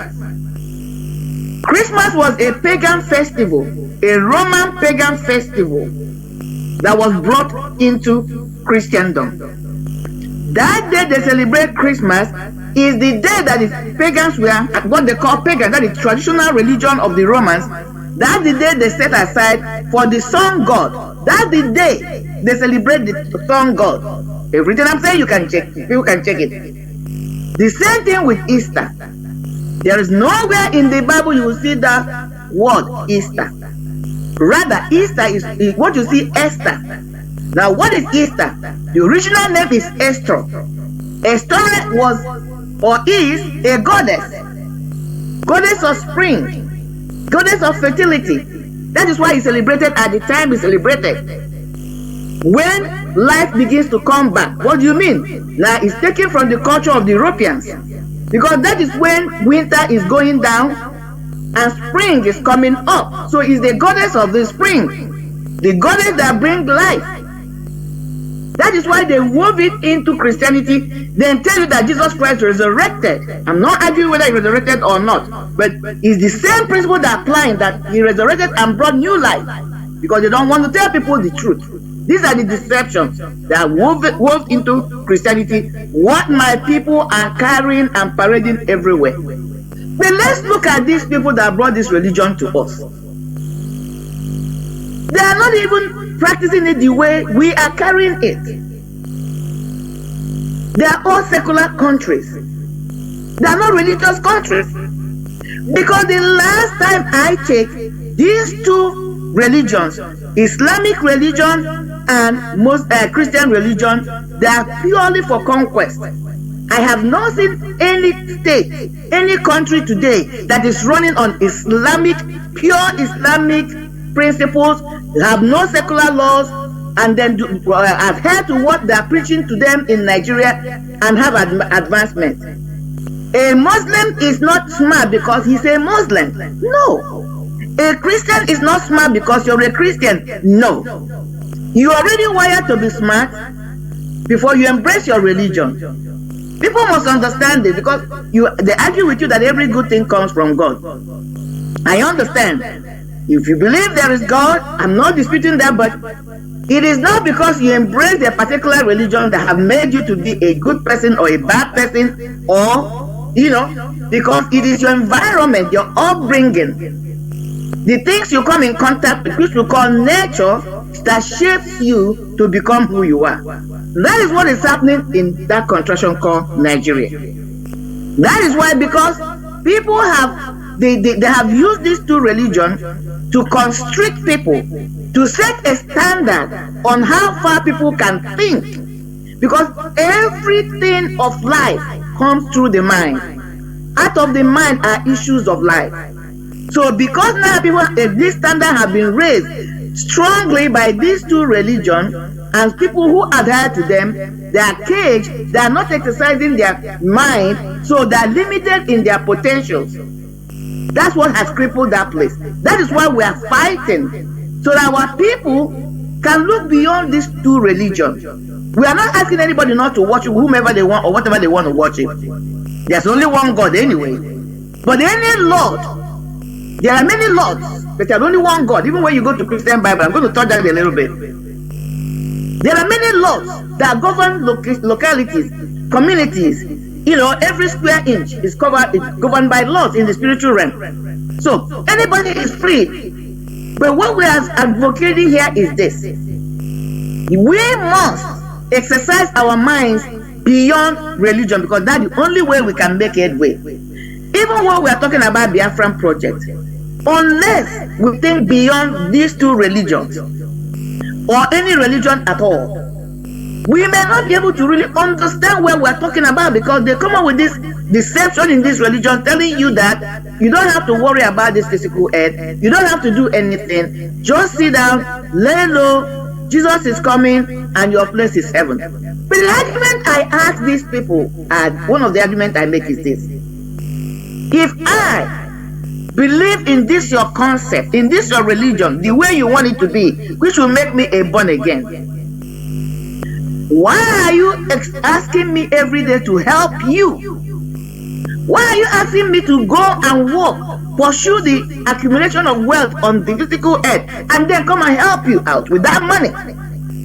I have a problem with that.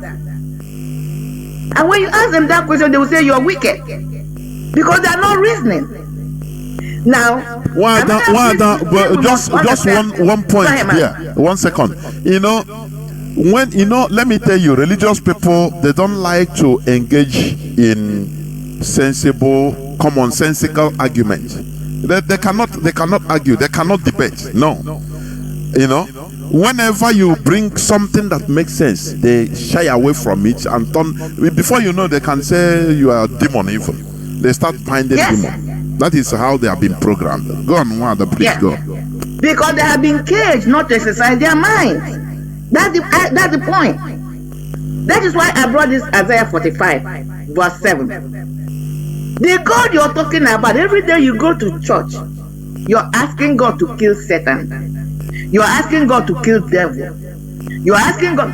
Meanwhile, God is telling you, I created him. And even in the so-called Bible, you people acknowledge that God gave him a lot of enormous amount of power. And God never removed anyone from him.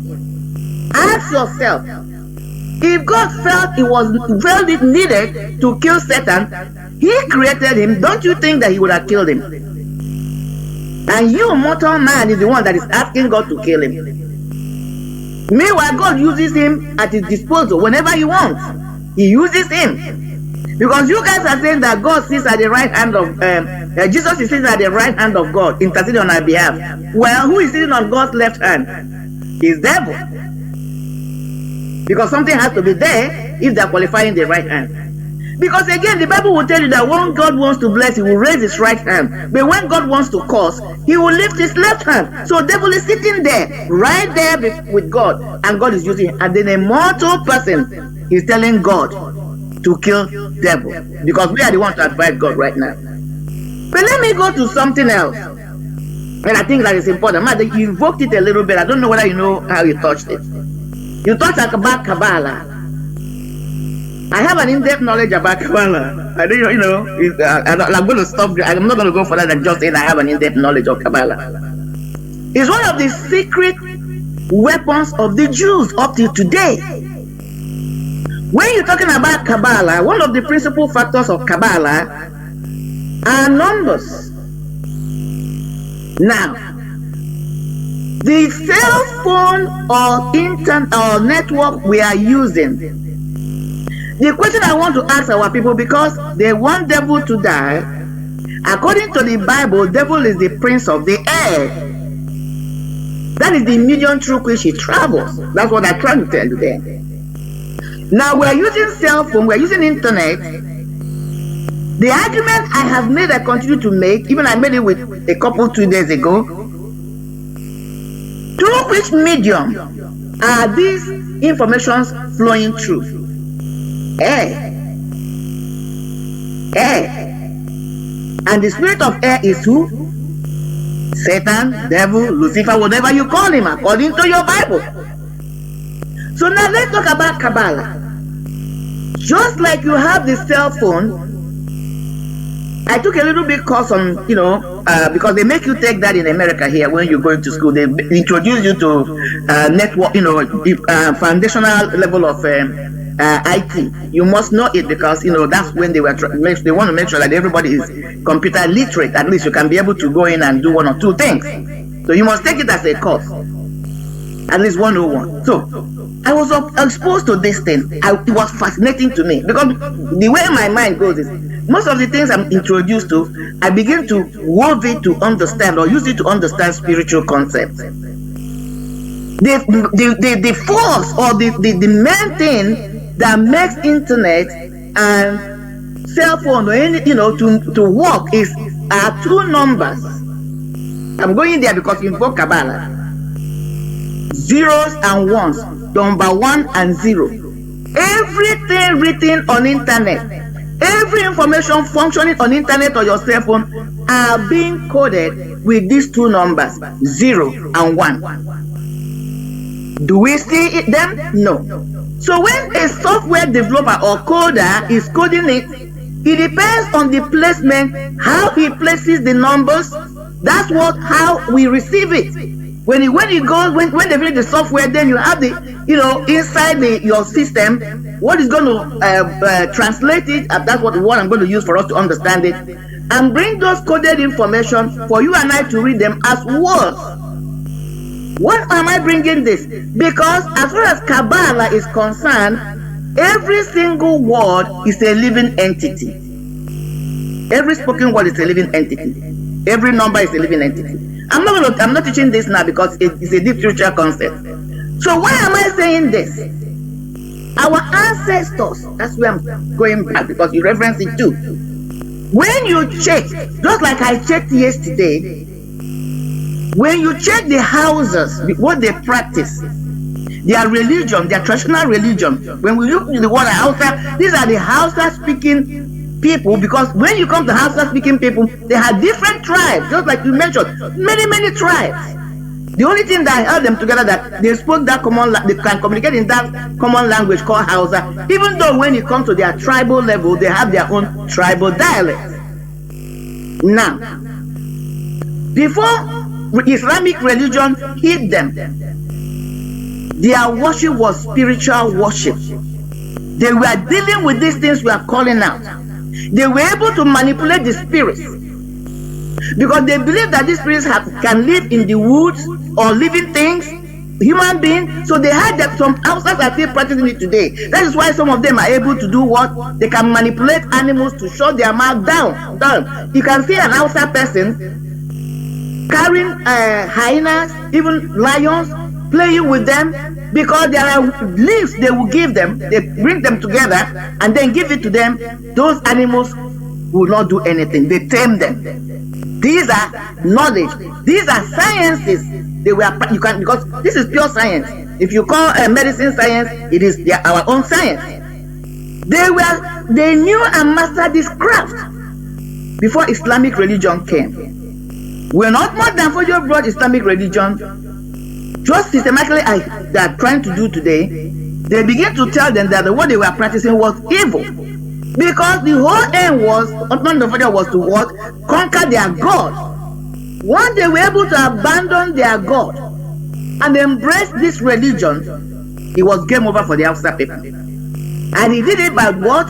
Divide and rule, because the Hausas were having community rivalries, fighting one another. Now they came to the Yorubas. I researched a little bit the Yorubas. I found out the same thing. Before Islamic religion or Christian religion came into Yoruba land, Yoruba land, they were doing the same thing. They were masters in craft too, carvings, and other things they were doing. And I searched, what was their religion? Their religion is what you call, is it Oshiri, Oshe? This thing you see, their traditional religion. And the same concept, they were manipulating spirits. It was spirit worship they were doing.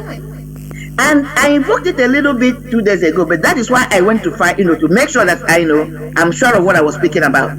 Anytime you go to Yoruba church and you call it spiritual church, that's what they're really practicing. What they have cleverly done is trying to blend, or those people have blended their traditional religion with the Western religion. This is where we are beating hands down. And if you go at the era they were practicing their spirituality, they were doing exploit when it comes to civilization. They were ahead, or even the Western civilization. You come to us is the same concept. That was why I asked the question, because even there's a place around my place that is called Uzo Opiegwe, some Nkwero Opiegwe. Oh, here Jimara. All they did was Opiegwe. Opiegwe was manufacture gone. Oh, here Jimara Dinkwe. There's nobody in Nkwero now that even knows how to do it. But before the contact with Christianity, these people were. Can you imagine if they had continued? Or can have continued? Do you know the kind of weapon they would have came up with now? Because they were even ahead of the Western civilization. That is the way even industrialization happened in Europe. They continue, ameliorating what the ancestors knew. Little by little, they continue adding. The son will grow up and add something to what his father was doing, just like that, until that is the way they are where they are today. But in our own, we abandon everything. Father God, please. But let me give you an example of what you just said now. I shared it with somebody about 1 month ago, 2 months ago. I said, when we talk about why people here in America have accumulated wealth, their children are brave, I said, you don't blame them so much. I said, pay attention. These wealth have been in the family for years. You will see a family business 100 years, 150 years, 200 years. When you go back and revisit when this business started, let me use grocery stores, for example. It started as somebody selling in a kiosk. Mom and pop store, that's what they call it here. Where their child or children went to school. When they will come back, they will go back to that business. Instead of now being the mom and pop store their father was running, they will take it to the level of what? Supermarket. The next generation, if these ones were not able to convert it to chain store, will take it to chain store. By the time you get to third generation, the third generation doesn't have to do anything. The money has been accumulated. That's how invention comes. When it's passing through without any break, generation to generation, because there is something in their lineage. There's a potential, spiritual potential or gift, whatever you call it, in that potential, that you call it a gift, that is in that bloodline that made them to be expert on that particular thing they're doing. This is where what I was trying to establish with those two things, that I don't think it started as a bad thing. There was a reason why they were made custodians of our deities. There was a reason, So, but it's supposed to evolve to better. As it's evolving, you're removing the things that are not good or the things that are making the thing not perfect, and continue to perfect it. Even the cell phone we're using today, when cell phone came out, it was one. First of all, they started with one big giant thing. They reduced it to small one, flip-flop. Look at where we are now, because they continue to bend the transistors. Even the first computer, when it first came out, it was big, like a whole house. Look at now, we can hold it in our palms. Because they continued to look at it, make improvement, remove the things that were needed and the things, new inspiration that are coming. This is one of the things we are lacking, because the environment is not promoting these things. The environment is denying us all these things. That is why you can take a black man from where they are, put them in another civilized country where they have the threshold, they blossom. The argument becomes, is the problem because I know we have our behavioral problem, but I'm talking about now pure ability to be creative or be smart. So the problem is not that a black man is dumb. The problem is not that a black man is created to be stupid. The problem is the environment.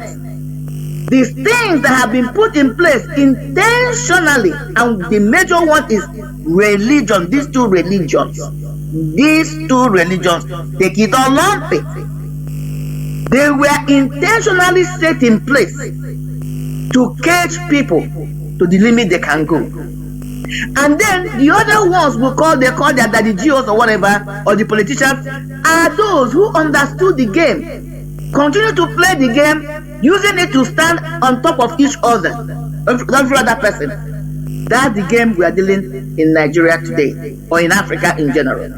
So that is what we are trying to educate us here, to understand that we are wired to do great things. We are not stupid, we are not dumb. White person is not smarter than you because of their color. It's because they have embraced certain principles, because they allow themselves to think freely, because they have realized that consistency and maintenance of an idea is the key.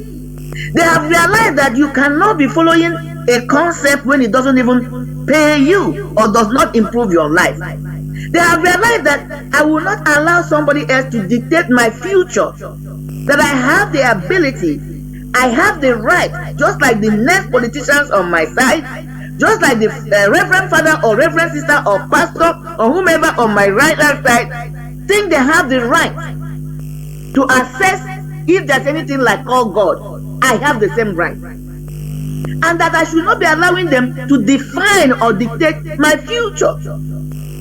I must take my future into my hand. These are the things that separate the Western civilization and where we are.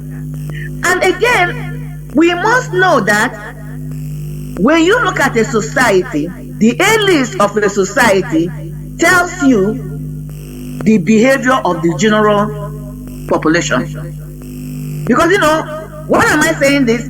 The one I'm about to say now will pivot into the concept of elect this person, elect that person, they will change. No, they're not going to change anything. And the arguments I will bring are two arguments. Before I use back to you, Mazi, are these. One, what is happening to Nigeria is a systematic concept that was intentionally set in place to put people in bondage. And again, like I said, one of the major factor is religiosity, making us to feel, have this high that all is okay, somebody is coming down from heaven to rescue us. Number two thing is this: the people you're bringing out, or people we are condemning, people we are judging, these elites, these so-called politicians, they came from among us. They were one of us. So unless you change the psychology and philosophy of the population, you are still going to pull the same death from the same population, because the population is rotten and messed up. That is why you will see, because there are questions we've been asking, Mazi. Why is it that these people, the Stockholm syndrome, how did we get to Stockholm syndrome? Because these people are thinking alike. That is why you will see somebody that will make promises to you, and then you vote him in. He negates the promises. He doesn't even give a hoot about you. But anytime you see him, you lay down, you worship him, you reverence him, because you know that if you're put in that same position, you will do exactly the same thing. That is why they don't see it as a bad thing. No matter what you and I are saying, hitting our head on the ground. That is why we are preaching these messages. Even this Hamufu thing that is happening, that is around where we have this problem, that the Fulani are coming in. Mazi, was it not long ago? It wasn't even long ago. I believe, if not, but you will see it happen again. They will come at our mother. These are same mother that came out in blood now, crying that their children are being slaughtered. Kudos to them, I agree. But I have a question for them. If the presidential candidate comes today in that place, if any of these politicians that have kept deaf ears, now that their children are being slaughtered, they have not made a statement, they don't care, they have a chief there, they have all the LGs there, they have men of assembly, women of assembly there, they have governors, nobody has said anything, nobody has sent help to them, they are now screaming and yelling, IPOB, come to their help. My question to them, I hope they answer me, is this: is any one of them come to their locality? Will these my fellow mothers not tie their two wrapper and go and sing him bongo no de amma? This is the problem. Because as long as you continue to give your captor or your slave master the impression that it's okay, why would the person change? So he says something loud. Majority of the population, that's how they think. Because that's why the only way they can cherish it. That's the only way. So, getting back again, and I'm going to yield to Kabbalah, or numbers, or the spirits, or the worship of the ancestral spirits. Yes, we are humans. I believe strongly there's a spiritual dimension. And unless you pay attention, that's the word I use. You pay attention, you cannot be inspired by them, because even when they're inspiring you, how are you going to understand? Let me put it this way. If one of us who believe in Jesus strongly, and I don't have a problem with them, but I want to throw a question to them. They have a dream, because you know everybody dreams. They have a dream, and their father comes as a messenger, because God will only use what you're familiar with to release a message to you from the spiritual realm. And then this person comes to give you a message, because it's a black person, and says, I am so person. They have come to deliver a message to you. Will they accept it? The answer will be no. When they wake up and say that devil visited them. What am I saying there? That even if our ancestors come to inspire some of us, we will reject it. Because our mind has been so corrupted that everything that looks like us is devilish, is evil, cannot be good. And these are one of the crusades we are carrying on to let us know that there is nothing wrong with us. We are just deceived. The white man that is you're talking about, some of us are better than them. If you go and look at the inventions that have happened so far, majority of people that came up with the concept were blacks. But because we have allowed ourselves to be emancipated, emasculated, I want to say, and everything that made us who we are have been removed from us, and we have accepted it. That is why we have this level of inferiority complex, and that is what has kept us where we are. Even in Nigeria, we talk about today, Igbo man was known for his greatness, his mind, his great mind, his entrepreneurship. But what did they do after the war? They gave them 20 pounds. That started what? Scrambling for identity profiling. Everybody started to make sure that they use that $20, 20 naira I meant to say, or 20 pounds to scramble. So now the journey no more was, a life journey was no more, is no more about collective or communal effort. It's all about individualism, because you have to survive on the 20 pounds. So this is the things we are talking about, that we must go and think deep inside, rediscover who we were. It's not just about myself. I'm not a believer on Isiokit or whatever. That's not spiritualism, because our ancestors did not practice that. So when we're talking about our values, it extends to a lot of things. Our way of life, the craft where our ancestors embarked. My grandfather was a sculptor on a kwanka. My grandfather na kwanka. My father, you know, none of us in my family na kwanka. That energy is still there. You cannot take it away. It might try to express itself from through another ways. So we must go back and rediscover ourselves. That's what we are trying to bring in here. You know, that's the journey we are in. So Mazi, I'm going to yield here. I've taught a whole lot of prayer. Of course you have. I'm going to yield for you to come in, and then I can come back and we take it from there, man. You have said it all, honestly. There is something you touched about the continuity. You know, this is a very big problem in our land. In our land, as you mentioned, if, for example, Mercedes that was started at 19th century, 1800s, had it been after the death of the original man, others, the siblings didn't continue it, you wouldn't have had Mercedes today. Today, everybody, I want 2023 model J-Wagon Mercedes. Is a product of continuity, for goodness sake. How many businesses you see in our land today? This is a question that people started said, no, this business was started by my grandfather, and they passed to the father, and from the father it passed to me, and it's still going on. All we want is immediate money. Oh, nah. We are a confused set of people, honestly. You will see white people that are their business, they will tell you it's over 500 years back. I'm telling you, they continued. Well, every generation will come and ameliorate, better it, more. Now, before you know, it becomes big. Our land, what they because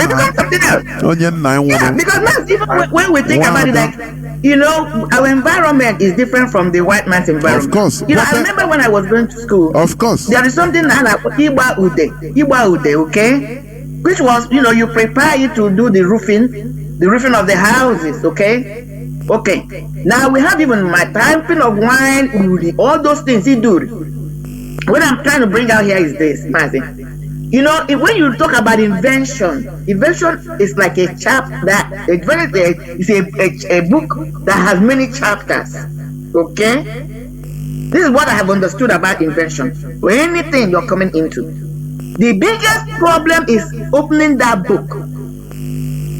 Once you open that book and begin to read it, you begin to see new ideas will start coming to improve on that story. That's your invention. There is nothing on earth that started from the best, the finest part of it, or the finest product of it. It starts from So even something you look at, you will laugh at it. But just because somebody is consistent, you continue to look at that thing. As you're playing with that thing, or tinkering with that thing, or manipulating that thing, you begin to see flaws. And now your brain will begin to open, your mind will begin to open and begin to tell you, do it. Even Mazi, even this thing we are doing, this thing you and I are doing, Mazi, or this broadcast people are doing on this thing, on this platform. If you pay attention, Mazi, especially somebody who comes in a way, you, Mazi, Peter, all of you, all of us, deliver the message in the form of like lecturing. You're not giving news, you are giving lectures.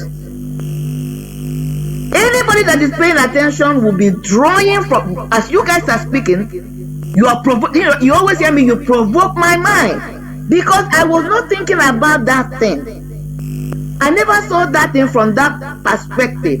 But because you say something that will strike my mind, immediately that thought will open in my head. I'll start portraying it. That's how things come. So that is why if you don't engage your mind, nothing will happen. And even when you engage your mind and that first bang, I call it the first bang or the first spark hits you, chase that thing. As you continue to go, more ideas will be coming in. But our own is, we are like Asia. By the time we think you have an inclination, we run with it. We don't stay. We don't pay attention. We don't pursue it.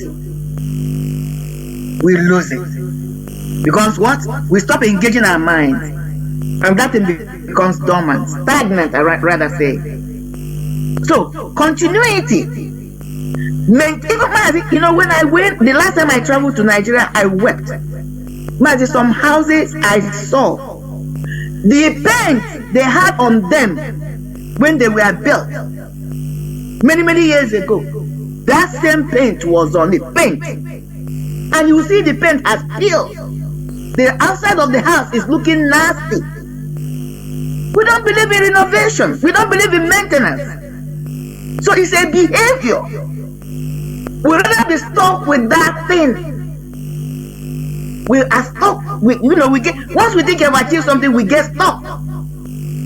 This is one of the things we must pay attention to. That is why you see some people continue to tell Mazi or Hamadike, this is not how to do it. Because they're still stuck in the old ways and old mind. They're not getting themselves open to see that there are more ways, better ways, because what you have been doing the same thing, you're getting the same result. But because they are afraid to lose, they think they're losing what they have. They don't know that when you lose what you have, the tendency for you to get something better and greater is higher.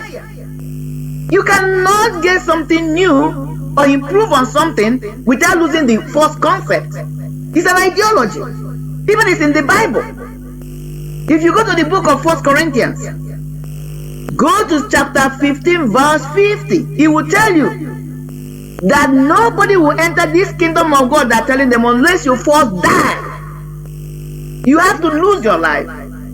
He said even those who are still in physical must lose their physical flesh before they can enter, because it's a spiritual world. When you go to the beginning of that chapter, that verse, the chapter I meant to say, is going to tell you that no grain will come back and produce more seed without first falling on the ground and die. What am I saying? I'm trying to use this again too, because this is one of the things that is holding us. A lot of us are afraid of losing that which we are holding, that we think is so precious.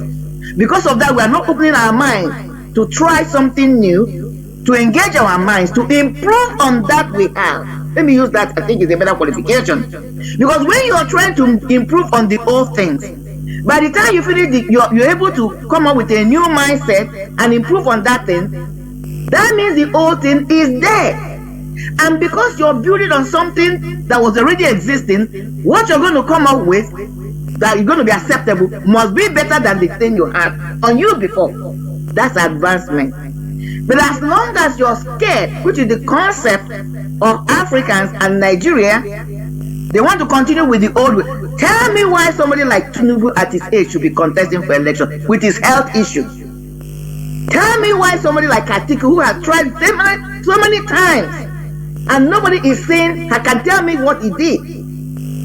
Tell me what Peter Obi can tell me what Peter Obi has done for Anambra. Because if he's claiming he has done so good or he did so good, why is he not running on his, this thing, his whatever he did? Why is he not running on it? He's running. He doesn't want to talk about his past activities. Why is he not running on it if he has done so good? But this one will not ask the question. You know what they will tell you? The devil I know is better than the angel I do not know. And I disagree. I disagree. What is new will improve what you have. If not, you're stagnant. The angel I do not know is better than the devil I know. Because that's an advancement. If not, I'm stuck. And as long as I'm stuck, other people are moving forward, I'm going to be left behind. These are one of the things we are suffering from. God bless you, Mazi. Let me continue. Remember, we are talking about upholding our values. And before I open the lines, let me continue a bit.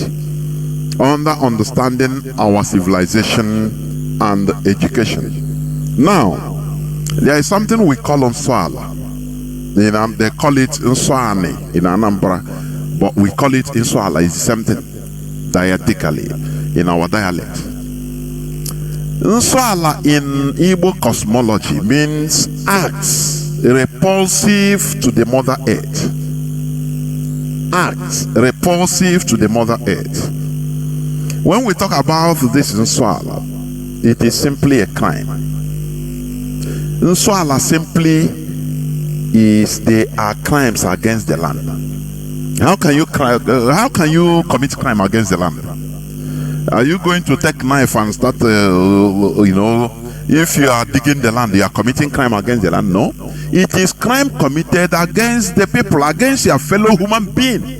We call it Nswala because Allah is, the land is what joins, so everybody steps on the land. It joins us together. You understand? So, murder, for example, murder or manslaughter. Incest, incest is sleeping with your sibling. It's a abomination in our value. Bearing false witness, going to farm or farms on a particular market day, like in our place is a kede, a kuku. When you see all these things, you will not understand. But you don't go to work on Sunday, do you? It's a resting day. Everything is complete in our value, in our tradition, in our culture. But because we are ignorant, we don't understand. According to our tradition, on Weke Day, some kuku, because they can't away kuku in our own. You don't go to farm. And farming is the main business, just like the government work of everybody. You can go to you can go to sell in the market, no problem. But to go to work, because in that olden time, farming is something that fits everybody.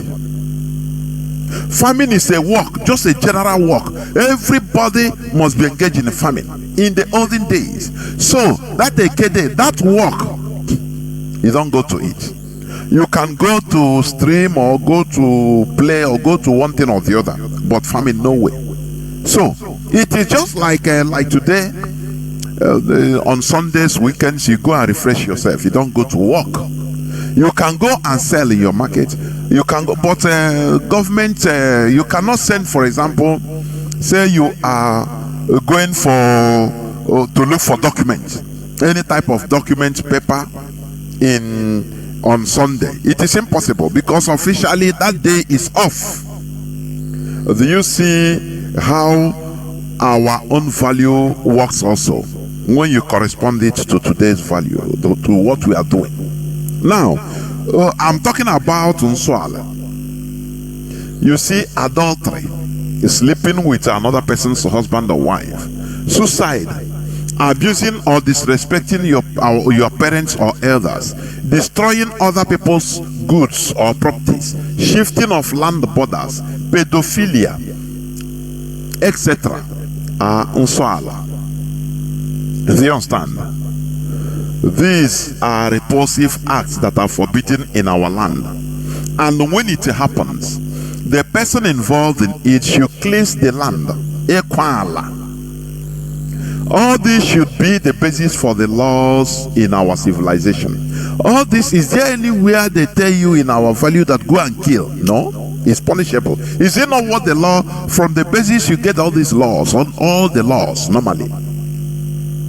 But people don't understand. You know, there are many details that, you know, you normally you make laws according to the values of the people. But look at today, the Nigeria we are in. Let me tell you, we are amalgamated first with people that have different, that can, that they are allowed to marry even 12-year, 11-year-old girl. But it is a taboo in our land. Do you see how Nigeria is hurting us? Do you see how all these things are not our value? And if we continue in Nigeria, they will try to imbibe. You know, our people will learn bad things very easily. They will push us into unconsciously imbibing in all those values that are very, very bad crimes in our land. And you see, I know Meral.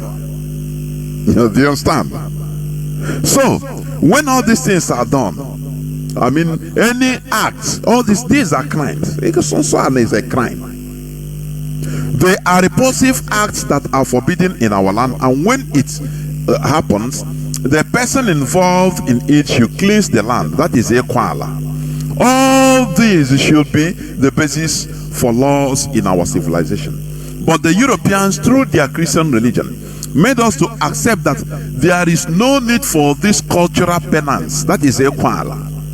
There is no need. They even demonized and labeled it idol worshipping. When you are doing something that our value, our culture maintains that you should do, they say it is idol worshipping. Rather, they force us to believe that once you become a Christian, even if you're a criminal, you are saved by grace. Only by grace.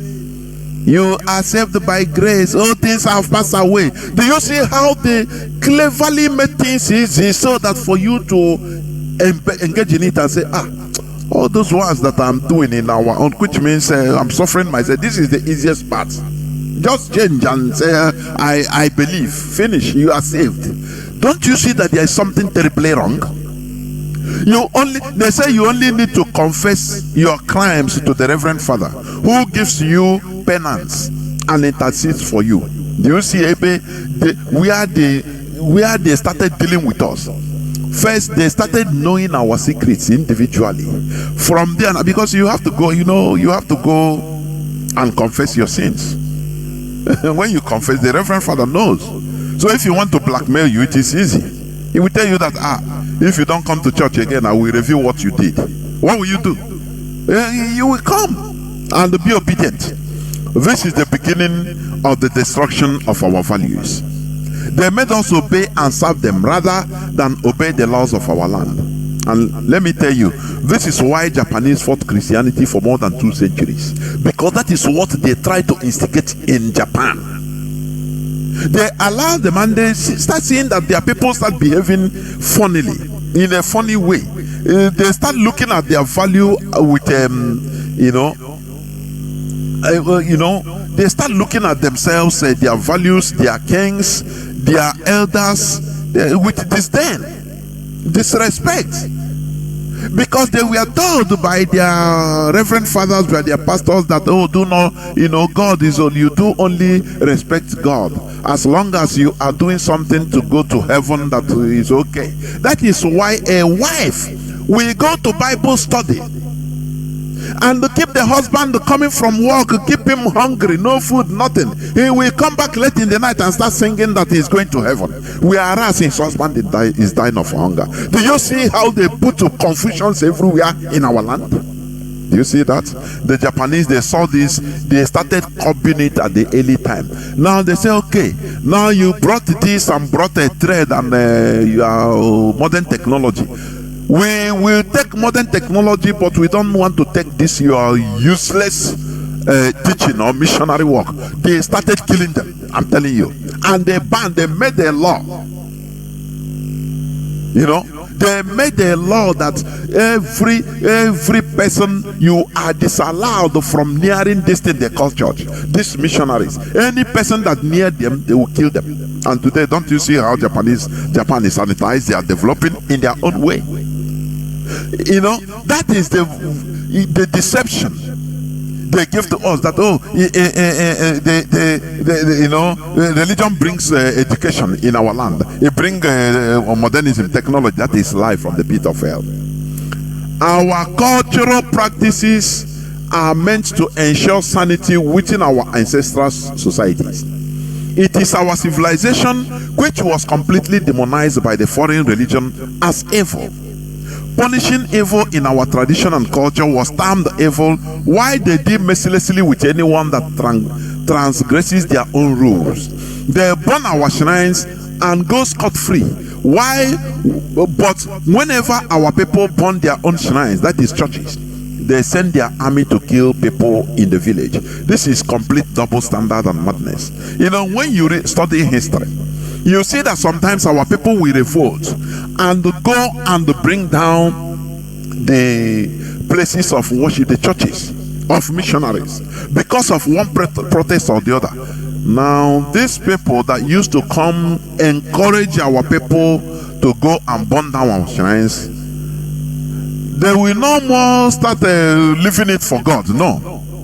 They will not pray to God to come and kill us. No. Rather, they will use the army, the British army, during the colonial period. They will use the British army to come and slaughter and kill people in our villages. It happened. This thing that is happening today, is what was instituted right from the early time of British Christian, European Christian missionaries. Today you will see the pastor will come and burn our shrines in a village. You will see some people shouting, please leave this thing, it's not for bad thing now, leave. It's our ancestral religion, leave it. People will shout, no, it's a demon speaking, even they can beat you. Do you see that? They will shout hallelujah and burn. I see sometimes I shed tears if I'm watching this on social media. They shout hallelujah and bring it down, and no person will talk out of fear. They will not invoke religious freedom. Oh, I have freedom to worship whatever I want. They will not. No. You will have to worship what they want you to worship. You will have to worship like them. But when you retaliate and start castigating and bringing out the historical facts, this useless set of people will tell you that, oh, in Biafra land, does it mean that you are going to impose your religion on everybody? But when they destroy our own shrines, they don't have the feelings of those people that are using it, that it is their value. They don't feel for it. Do you see imperialism that is taking place in our land without our people knowing it, without them understanding? Do you see that? And we glorify them. Do you see that? A time will come, we need to resist. A time comes, we need to resist, because we cannot continue being subjugated like this forever, being subjugated as animals, even in our own land. That is why the Fulani, they come, they kill us in our own land, because the missionaries have done their thing. They remove every power that we have. No more. Don't resist. If they slap you here, turn the other side. Don't remember, you have a heaven you are going. Do you see? Obey slaves, obey your masters, even if it is harsh. Not only those that is in the Bible, not only those that are good, those masters, slave masters that are good to you. Even if your master, slave master is harsh, he want to kill you, anything he want to do, you obey. And we continue obeying. We continue allowing our values, our shrines, our temples to be desecrated. saying that they are fighting demons. You go carry your demon, go to Rome where you brought it from. Carry all this your demon Satan and go back to Archbishop or to Canterbury, to England, where you bring it from. We didn't have all these demons before. Do you know that? We manipulate them. Nothing. Equency is not Satan. We manipulate them. Chukwokike gave us the wisdom in order to do all these things, manipulate and invoke them to do our biddings, because we are peculiar people. But today they turned everything. They tried all means in order for us to turn against our value, and that is why we are where we are today.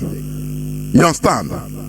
They made us believe that all the prophets came from their land, and they came to us.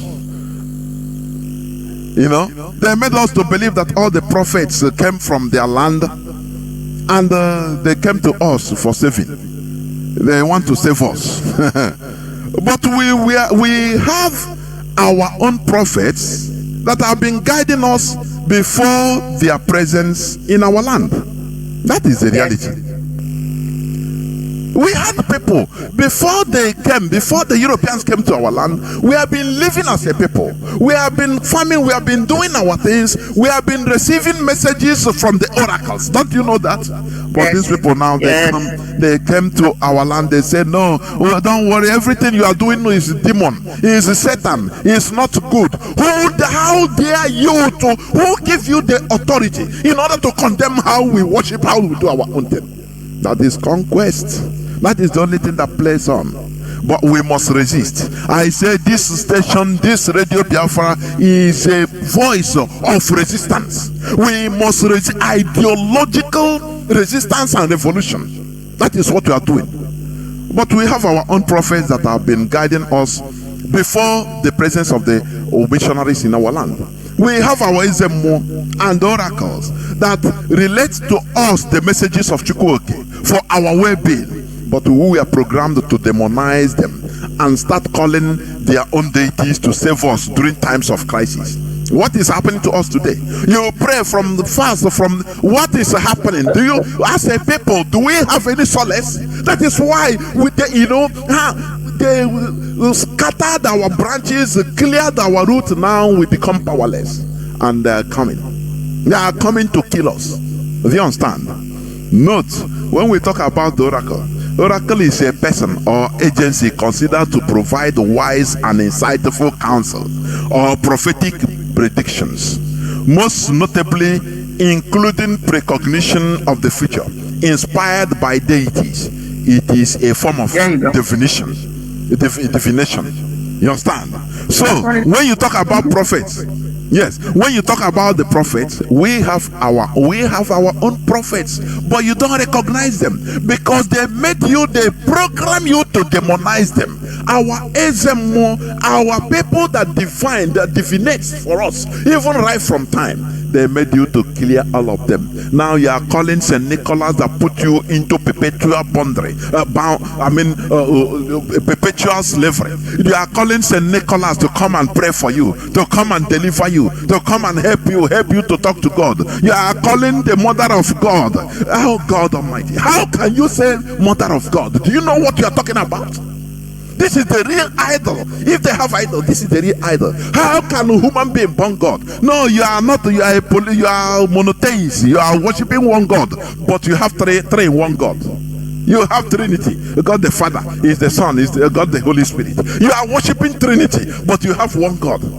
But when you come to, you say, no, we are worshiping the 500 gods, but you are worshiping one God. But one is Son, one is Holy Ghost, and one is the Godhead.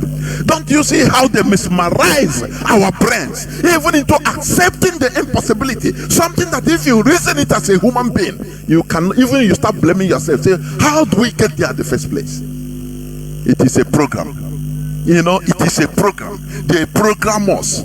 Now we understand we must rebel. That is what we preach here.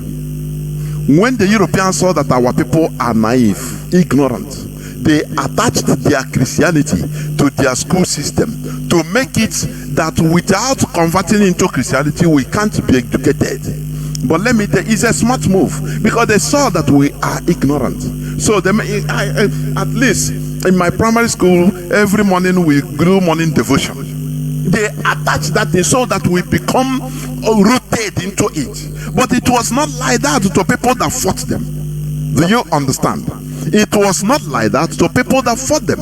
The Arabs, Japanese, and other Asians were also educated, but without being Christianized. Do you see the two different things? That is what people misunderstood. They said, no, without Christianity, we wouldn't have been educated. That is life from the pit of hell. Ask them, what of the Arabs? Did they change to Christianity? Japanese, did they turn to Christianity? What of the Chinese? But they educated. How do you explain that? Because the Europeans, they saw that we are naive, we are ignorant. That is why now they smartly attach the two together, so that we will say, okay, without this one, we cannot get this one. The same way they entice us into selling our own brothers to them as slaves in order to obtain their own goods. Are you going to tell me that without selling slaves, we are not going to do business with the Europeans? Had it been that they resisted the Europeans at that first time and said no, they fought, said no, if you want to come and buy goods, come, we have other goods, but not our brothers. They fought it. Had it been they fought it, they will still be doing business, but no slave trading. Do you see it? It's the same thing with Christianity and the education. They saw that, oh, these people are ignorant. We can deal with them by attaching the Christian religion with their education. Now they do it. But had it been we tried to separate it as others did, we would have been liberated. We wouldn't have been in this mess. The same way they attach, they say, if you want to make more money, if you want to get our goods, now sell to us your brothers. You understand? And our people ignorantly did it, and they are making money. They don't know that they are making blood money, and it is a bad thing. We could get education, we could obtain education at our own terms and in our own way, without buying their mental slavery of their religion, the same way others did. The same way we could have gotten their goods without selling our own people to them as slaves. We should come back in reasoning by going back to upholding our values and developing in our own civilization. Wanda, please come in before I open my lines, please. Yeah, Mazi, two things I just want to bring in at this. What you just said now, you mentioned it one time. Another manipulation they used to bring this Christianity to really for it to lay hold, because you called it Mazi. I think it was the past two broadcasts or the last one, when you brought it that I think I was the one that was saying something, and then you corrected me by saying that the first time the Europeans came and wanted to bring Christianity, they were resisted. So what was the smart thing they did, manipulation they did? They went back and then freed one or two slaves, brought them back. That's the manipulation. After you said that, I went thinking about it, made sense. Brought them back. Now, let's just visualize this. People that were sold into slavery to these foreign people they didn't know. Then after a while, they were brought back, polished, with some, some posh dresses, now speaking a foreign language. Now they're the one telling them now. I'm sure they must have been coached, used to tell their fellow indigenous that everything was lovey-dovey. They would not tell them what they went through. They became an instrument that facilitated the slave trade. I'm not making excuses, but what I'm bringing out here is how they divide and rule us, how they use us to manipulate us, which is what we are still seeing in the present day. Divide and rule. So, and we must pay attention to that. Those are our brothers. Maybe out of, anger or ignorance or whatever, they were the main instrument they were used when they were brought back. Because I don't know, we may never know, which is one of the things we must go back and research, if it's possible to find out. When these brothers started bringing them down to use them to convince them to accept Christianity, because of course they knew that once they got into Christianity, they were going to lose their own spiritualism and lose their values. Were our brothers and sisters telling them that these people that are sent into slavery, they were going to come back like them. Was that the idea that was told to them? I don't know. Again, I'm not making excuses. Because after you said that thing that day, I started doing a lot of thinking. But the next thing I wanted to bring in is this. Look at what the Fulanis are doing. It's the same thing you just called out. In the north, they are burning down Christian churches. Okay? Killing the pastors. Killing, Christians. Meanwhile, quietly, in Biafra land, they're erecting more mosques with the help of our people. Because we are the ones giving them land. Okay? So, I thought about it and the question becomes, now they're destroying Christianity over there, instilling fears to people. People will either run away, those who are Christian will either run away, or they'll be forced to convert to Islamic religion. Meanwhile, in our own area, our people are helping them to erect mosques. Okay? Now, when they finish building these mosques, the question is, who is going to worship them? Our people. So, if they finish building, because this is how Christianity came in too. If they finish building these mosques and people start worshiping them, what would the doctrine be? Those who are not Christians, those who are not Muslims are infidels that must be converted or killed. And these are brothers and sisters, knowing who we are. One of our character flaws is what? Money. They will use money to do what? Induce them. Start businesses for them. Advance them loans without interest. So now they will be armed and equipped to go and start talking to their fellow Biafrans, trying to convince them, or even if they don't refuse, according to Quran, they'll be killed. Or they will try to tell them, look at me now, just like what those our slave brothers did when they came back. Look at me now, look at how my life has changed. The other one will be, what happened? Because I just converted to be a Muslim. And there's one cocky character our people have. We think we're smart. Don't worry. All we have to say is we are going to be a Muslim. Once we get them, we can come back or denounce them. It's not possible. I'm just predicting what is happening. But nobody is paying attention. Our so-called chiefs, all these appointed chiefs, are the ones instituted, because they're the ones giving them land. They are not thinking about what this is going to bring in future. They are not realizing that even their own child or grandchildren may end up, because of gullibility, getting converted to worship in that mosque, and then will come back and kill them, because from his perspective now, grandfather is now an infidel. They are not thinking, because all their eyes on is what money they will make. I'm going to, stop by saying this to tell you how advanced our ancestors were when it comes to spirituality, because that's what we're dealing with. To tell us that we knew how to worship God. Our ancestors were the real practitioners of spiritualism. They were the people that were in direct communication with God, nature, whatever you call him. Mazi, do you know that ancestors were able to communicate with leaves, plants, herbs, trees? They understood their language. Why am I saying this? There are still few people that are left that have this ability.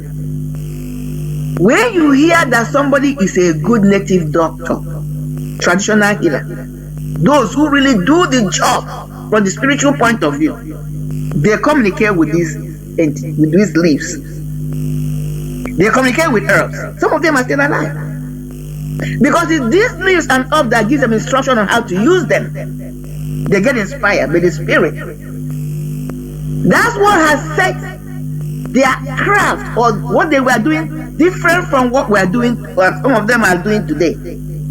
Because they are not obeying the core principle. They are not doing what is supposed to be done. That is why they can pick up the same leaves. They can pick up the same herbs, the same roots, the same plant, and try to duplicate what our ancestors did, they will not get the same result, because they are missing the main thing. The main thing is that our ancestors were able to harness the essence of those entities. The tree, the plant, they have an essence. What do I mean? Essence is the life force, which is the spirit in them. Because if you go back and read, or let us read back what I said, the religion, my ancestors, the ancestors of the Fulani, of the Hausas, the ancestors of the Yorubas and other indigenous people all over Africa, they will tell you that these people believe in the worshipping of the spirits in the woods, in every object, living entity. What they were harnessing were the prana, the essence of those things. And it's those essence, which is the spiritual quality, you can call it that, is what really is the main core of what they were doing. I'm going to end here, Mazi, because I don't want to go further than this. Thank you, Mazi. Yeah. We go into few minutes break, so that when we come back, our lines will be opened so that we take calls. Remember, we are not we are not detesting any opposing cause. You understand? You can call us if you have question, if you have opposing doctrines also contrary to what you said. You are free.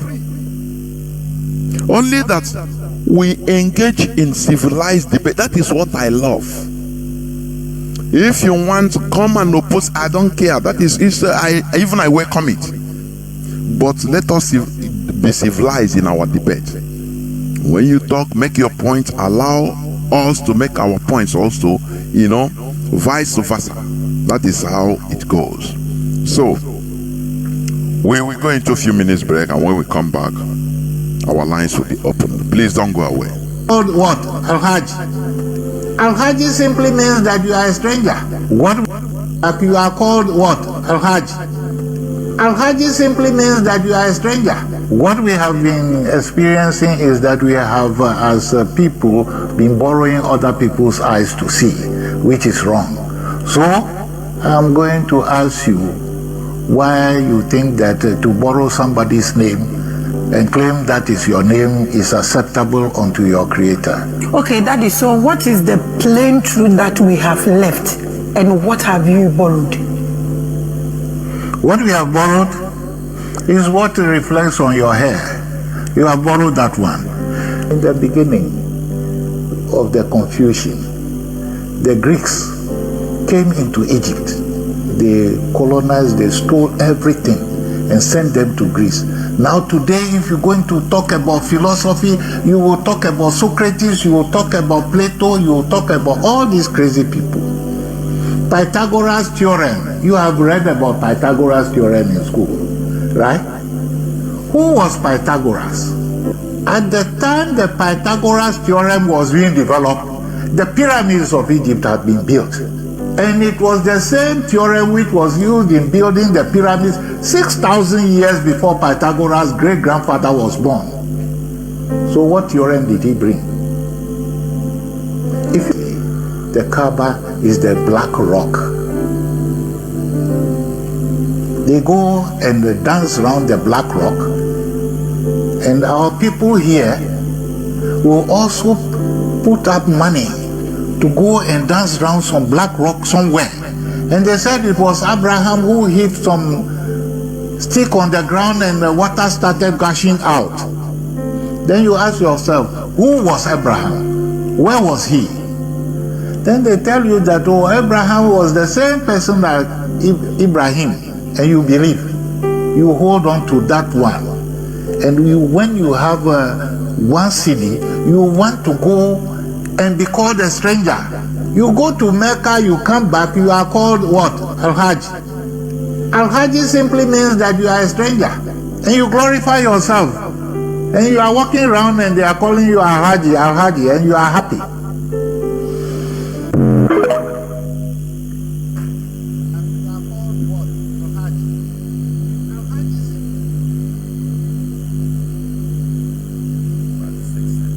Will cut off Europe from world trade by dominating North Africa and the Middle East. Europe was cut off totally from Asia, India, and Africa in terms of trade and access to wealth. So Europe would plunge into what we call the Dark Ages. But it was an economic depression that led to a complete breakdown of society. When they break out of that, they break out with a vengeance that we will never, ever again be in this situation.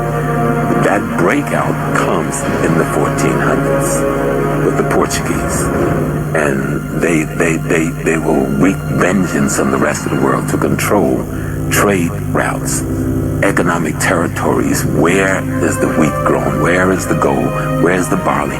We will get control of these things because we will never be caught in the Dark Ages again. In Cuba, they have a Spanish dish. It's called Moros y Cristianos, which means Moors and Christians. And this dish consists of white rice, which is the white Christians, and black beans, which represents the black Moors. So this theme of a racial battle disguised as a religious battle, that's still in popular culture today. When you conquer a civilization, you're actually conquering their God. Because what do? You change the name of God once you change their religion, once you change their culture. So the name of God is based upon how you create God. In other words, welcome back. This is Radio Biafra House of Service coming to you through Radio Biafra London. My name remains Mazi Chinedu, and with me is Wada Marian T. Heather, and we are holding our discussions on religious matters. And our topic, as usual, is upholding our values. Because we must uphold our values. Without it, we are finished. We cannot be also. We just start from nowhere. We start from somewhere. We have roots. That is what we are preaching. Under the sub caption of understanding our civilization and education. Therefore, our lines are open. Our direct line, as usual, is +1 213 328 6224. I repeat, +1 213 328 6224. Our WhatsApp and Signal line is +61 405 142 547. I repeat, +61 405 142 547. I have a caller already on WhatsApp. Caller on WhatsApp, welcome to the program. Can you hear me? Yes. Good evening, Jonathan. There, welcome to the program. And good evening, our sister Maria Heather. Thank you. Good evening, great Biafrans and the lovers of freedom. My name is Chukwudi. I'm calling from Italy, Roma. I thank you, brother, for what you are doing for our people. And the topic you have today, I always follow you. Thank you. And I like what you did last time, the way you talked to our brother. You said be guided with your words and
are whites also. So they deal with them with respect, mutual respect. And that is how whatever that is good for the how do they say it? Is good for the gender. It's good for the gander, yeah. That is it. So go on, please. Okay. Thank you, brother. I like your answering, but I also want to say, because we are talking of there's what is called in commerce division of labor.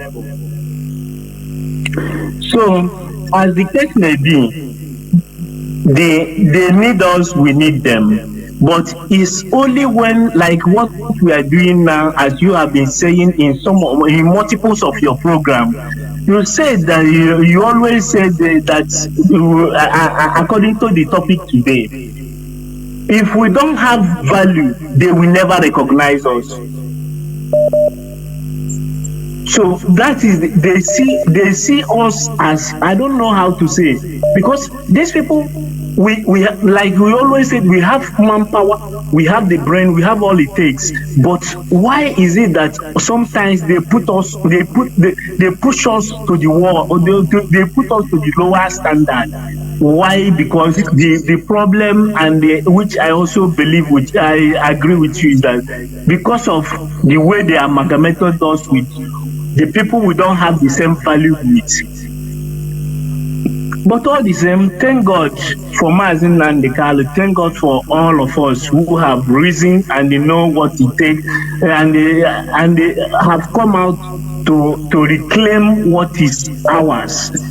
And the only thing I also tell our people is that Igbo Biafrans and Igbos in general and Biafra in general, let us forget all this, our trickish of life and everything. If you are alive today and you are still eating very well and the food is digesting your stomach very well, why Mazi Nnamdi Kanu is in the DSS dungeon languishing? Know that you are equated to nothing. You are not existing. So, but all the same, no problem. Please, I want to make a little announcement. I'm calling from IPOB Roma in Italy. Please, we are having meeting every second Sunday of the month in Italy. So if you are coming or you want to come to our meeting, we normally have meeting by 1 o'clock in the afternoon. So if you are coming near them in a bus station there. So if you are coming and you are missing road, you can call this number 351-1133-004. The second one, 351-0125. 761. The third one, 351-02-34690. Thank you, Mazi Jonathan, and God bless you, and God bless you, Biafrans. Thank you. Yeah, Mazi. Okay. Yeah, let me input a little bit what he asked. Okay. I mean, his question, whether they need us and who need each other more, is, I will look at it. That qualifier, their need, is ambiguous, but I'm going to say this. The thing is, there's an adage in our place that says, when a child washes his or her hand well, then that child can participate to eat in the same bowl with adults. That is the main, that's how I'm looking at his answer to answer him. Now, and that is the fight we are in. Because they don't want us up. Because once we are able to come up on the same level, begin to compete with them on the same level, then they know that they cannot be able to control us. So, that is why they put all this perimeter around us. And religion is one of the main perimeter they use to cage us, to keep us down. They are aware of our potentials. They know. Because the argument one can ask is this. Hamadike we are talking about, he's a Biafran, he's a black man. Why are they scared of him? Because he begin to reason, begin to allow himself to expand his reasoning on the same level where they are. And that is why they don't want to, they don't even want to talk about his case. Because what they know, he knows now. So that is the fight. Unless we're able to stand and improve our values, they understand the quality of our values today. They do. Even when they came, there was an extra you read. A pope told them at that time, I think it was a pope or a leader or a queen or a king told them, when you go there, don't tell them about spiritualism. These guys are already aware of it. They are ahead of you. So don't even mess with them because they are masters. They will rather teach you if you go on that route. So what do? Introduce this religion to confuse them. So they are aware of our potential. That is why they have done everything and continue to do for us not to recognize. We are the ones that are not aware of our potentials. We are. And that is what we are trying to encourage us to realize who we were, who we have been, the potentials we have, to recognize ourselves and work together and rise up to that status so that we can be counted among the elites of the world. As long as we continue to yoke ourselves with these Fulanis who do not think that way, we are going nowhere. I'm going to. There we Caller direct line. Welcome to the program. Yes, Mazi. Go on, please. My name is Christopher Nadede.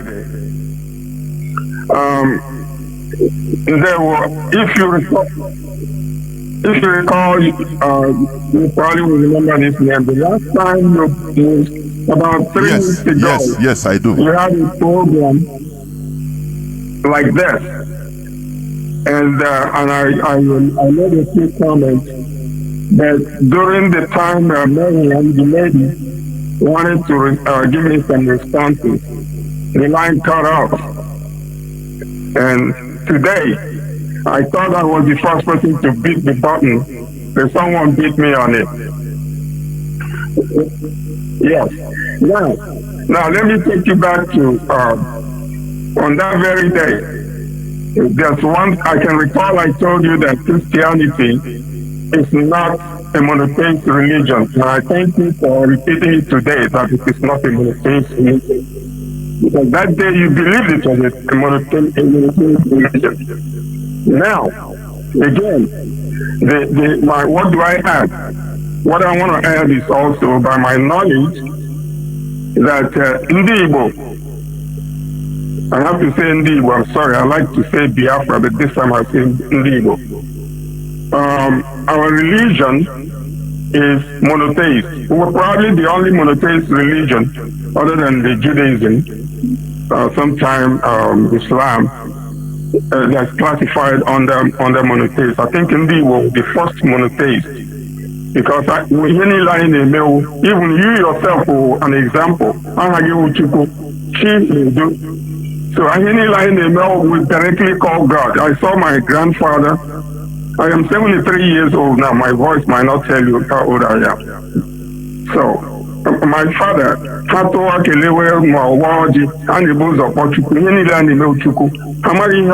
other than Chukwu. So all Chukwu monotheist.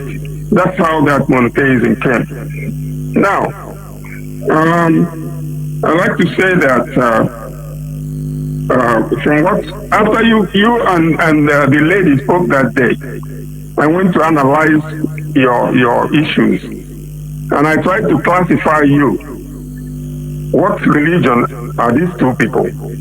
This woman, is she a Christian? I wanted to find out what kind of religion, what you people believe in. I couldn't put my hand on it, but I do know.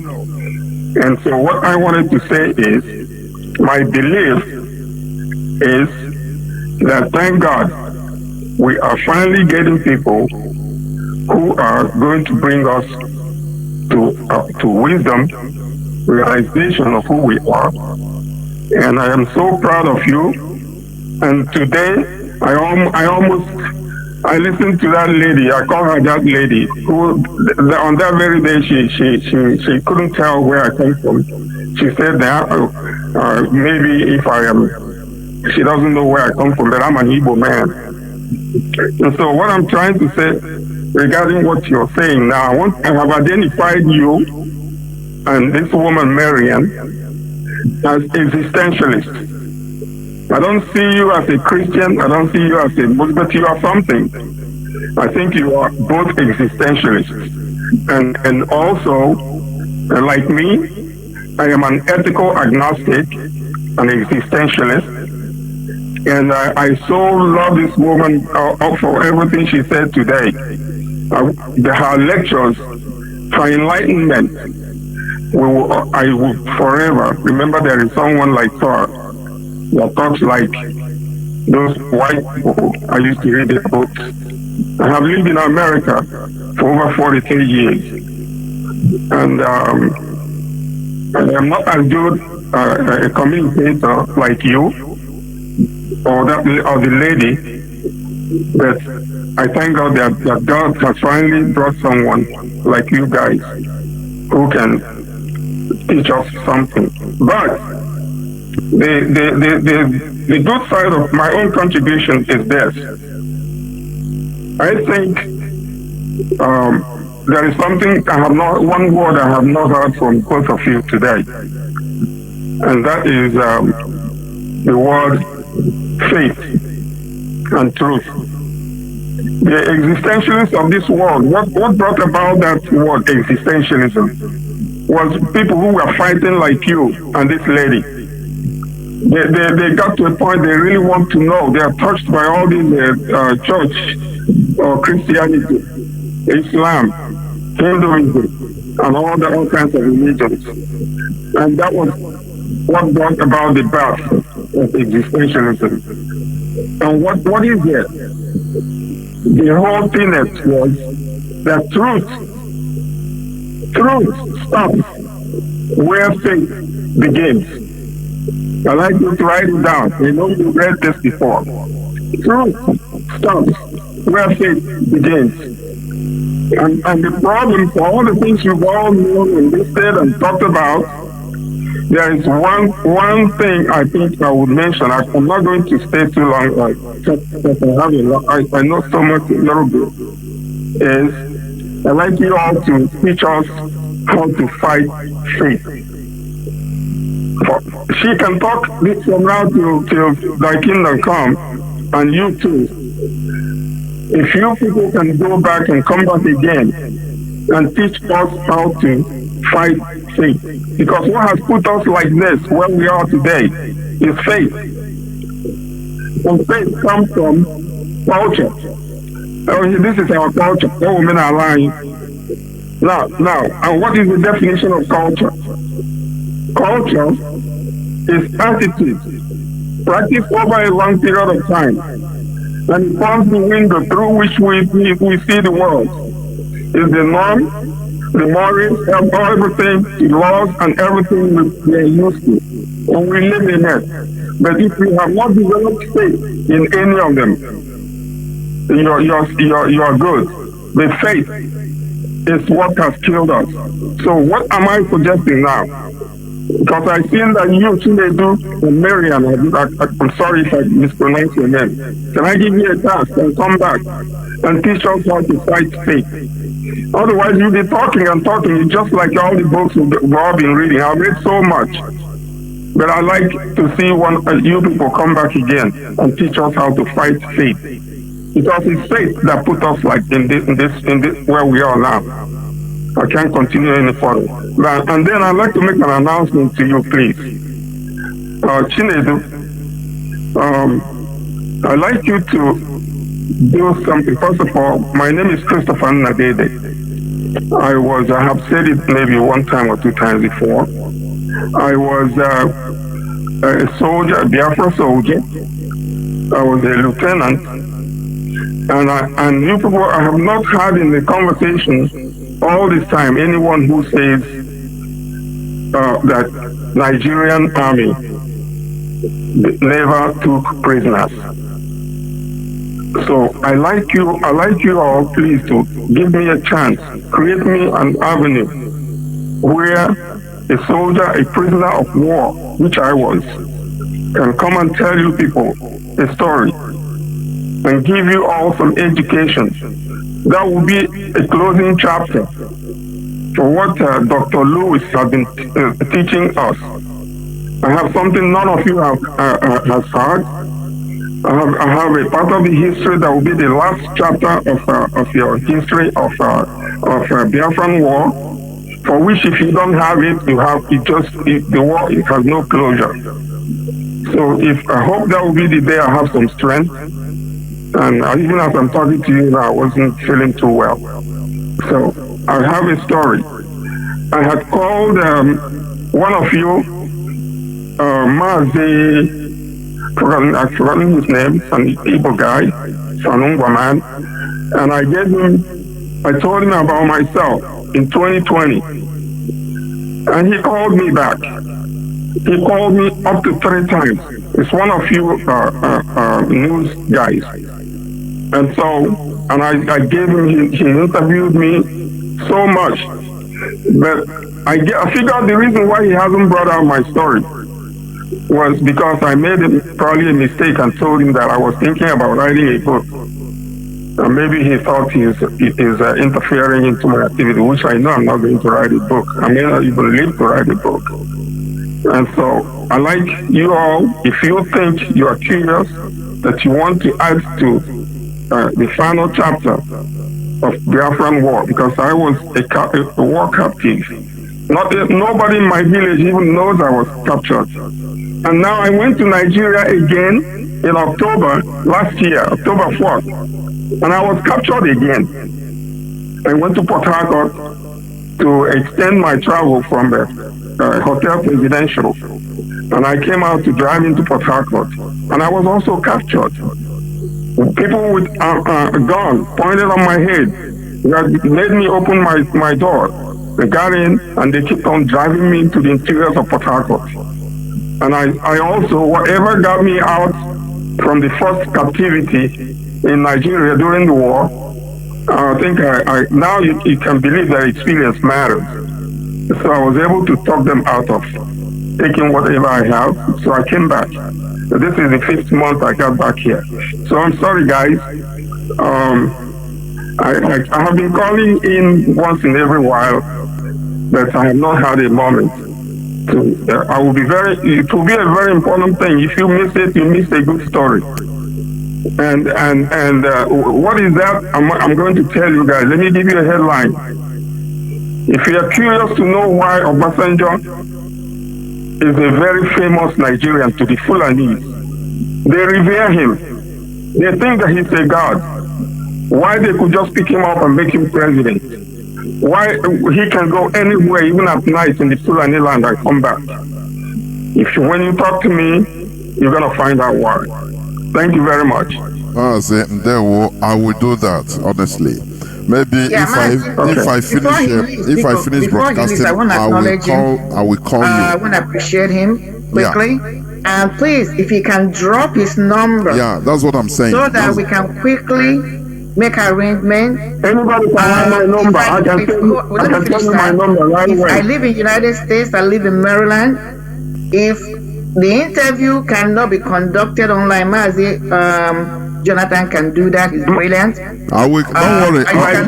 Don't worry. I have his number. If I finish now, I'll conduct with him. Then we can put it together. Yes. What I'm saying. Or if you prefer in person, I can make arrangement and travel to meet with him. So please let us have your contact. You are a good material. You have a lot. Are you hearing me? Somebody like can you me, hear one me? of the what is it called? Non-profit organization. I just. Wanda, can you hear me? Wanda, are you hearing me? Yeah. I say, don't worry. I will call you. I will call you, Mazi. Honestly speaking, I'm touched. We revere our veterans. I will call you immediately I finish this program. I will call you first because I have many numbers. I'd like you to know I am here in Baldwin Park in California. I'm a Los Angelite, and so if the lady we would meet, in fact, it would be something. I do better when I'm face to face with people, and when I'm holding a phone, I am not as good as you are. I'm not good. I pray that I can be eloquent enough and be connected, but I don't. We're all different. Yeah. Yeah, very good, very good. Don't worry. We'll arrange everything. We'll arrange everything off air. Don't worry about it. All right. Thank you so much. Thank you. Have a nice day. Bye-bye. Thank you. We must continue. We must continue. Caller on signal. Can you hear me? Caller on signal. Caller on signal. Are you there? Caller on signal. Please welcome to the program. Can you hear me? Go on, please. Go on. Okay. Good evening, Mazi. Good evening, Madam. This program is like it is a blessed program for all Biafrans. Only if they know the benefits behind it. This is a cleansing, spiritual cleansing. Only if they will understand. Mazi, let me quickly go into what I want to say. I want our people to understand one thing, that Chukwu is our Igbo deity. God is the deity of the Europeans. Every part of the world, they have their own deities. Hello, Mazi, can you hear me?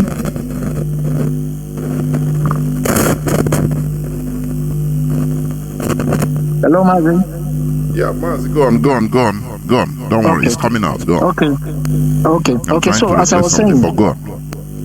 Okay, the European deity is the God of the Europeans, named God. Our Igbo deity is Chukwu Okike, and I will be bold enough to let people know that our Chukwu Okike never slept with a certain woman called Mary to bear a son. The God of the Europeans, starting from New Testament, sent his spirit to go and sleep with a woman in her husband's house. She got pregnant and she gave birth. Meanwhile, in the Old Testament, angels were looking down on earthly women and they slept with them. And they were sent up from heaven.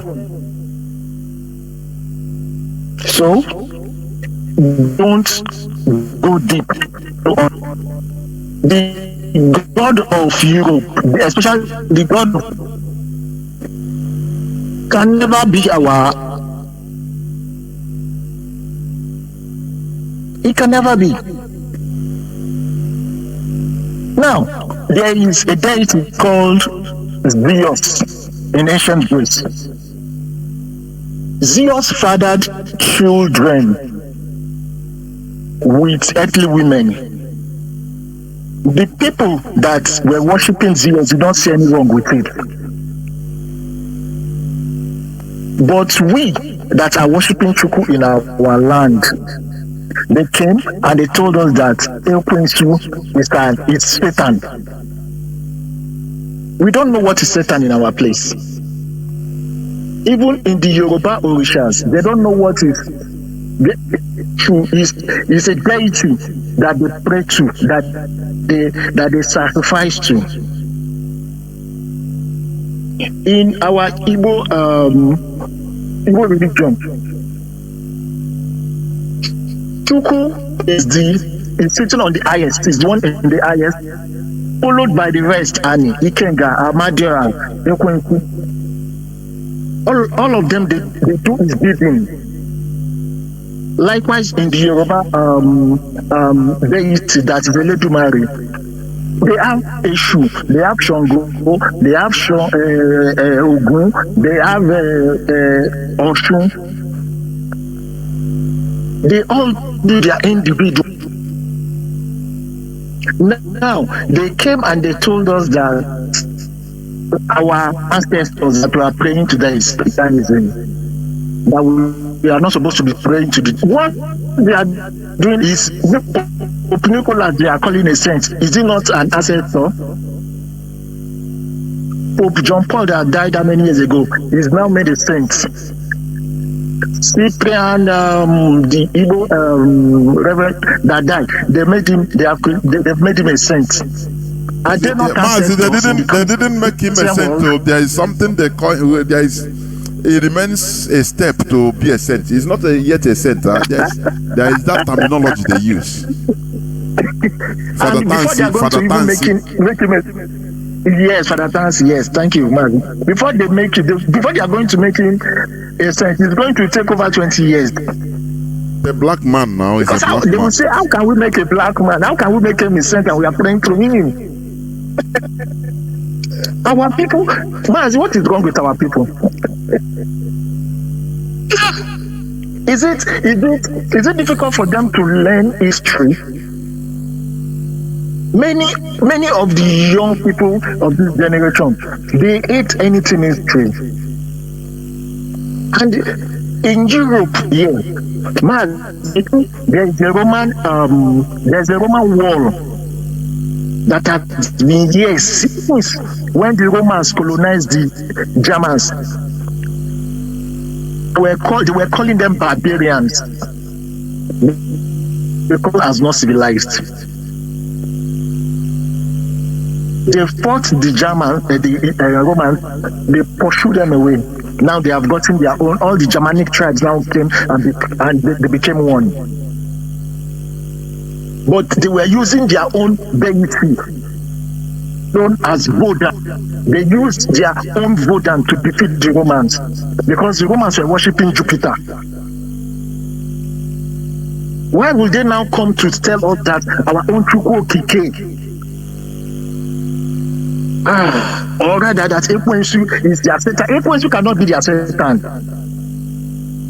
In as much as I'm concerned, Ekwensu is a saint. Ikenga is a saint. Mary is a saint. Our name Mary is their own Virgin Mary. Our people don't sit down to think deep, to read. Mazi, thank you for the time. Thank you for the time. There were Mazi. There were. We must continue.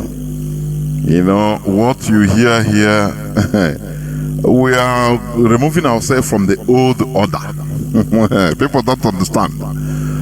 You know, some people are afraid of all this type of thing. No, don't talk, please, don't do it. Oh, why are you speaking it like this? No, it will cause problem. And we continue suffering perpetual problems. We say no, we must, head on. We must dive head on to the problem. You understand? And that is what we are doing. Caller on WhatsApp, welcome to the program. Can you hear me? Yeah, Mazi, good evening, sir. There, what? I want to.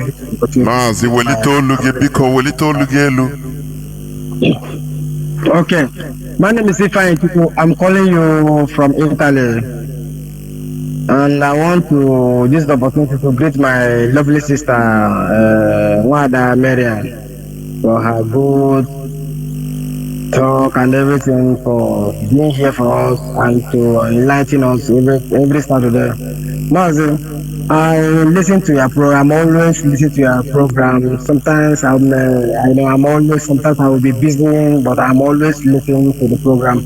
But today, I decided that I won't go anywhere. I won't go to anywhere, but I just want to listen to this very program, and that's why it's like I'm the first caller. But then you haven't opened the call. You haven't opened your number, Mazi, one thing I want to contribute, for your teaching this evening. There's something I found out in our people, like about this religion issue. Sometimes, even here in Europe, here where I am, sometimes when we tell them about God, some of them didn't believe there is anything like God that existed in this life. They don't believe on it.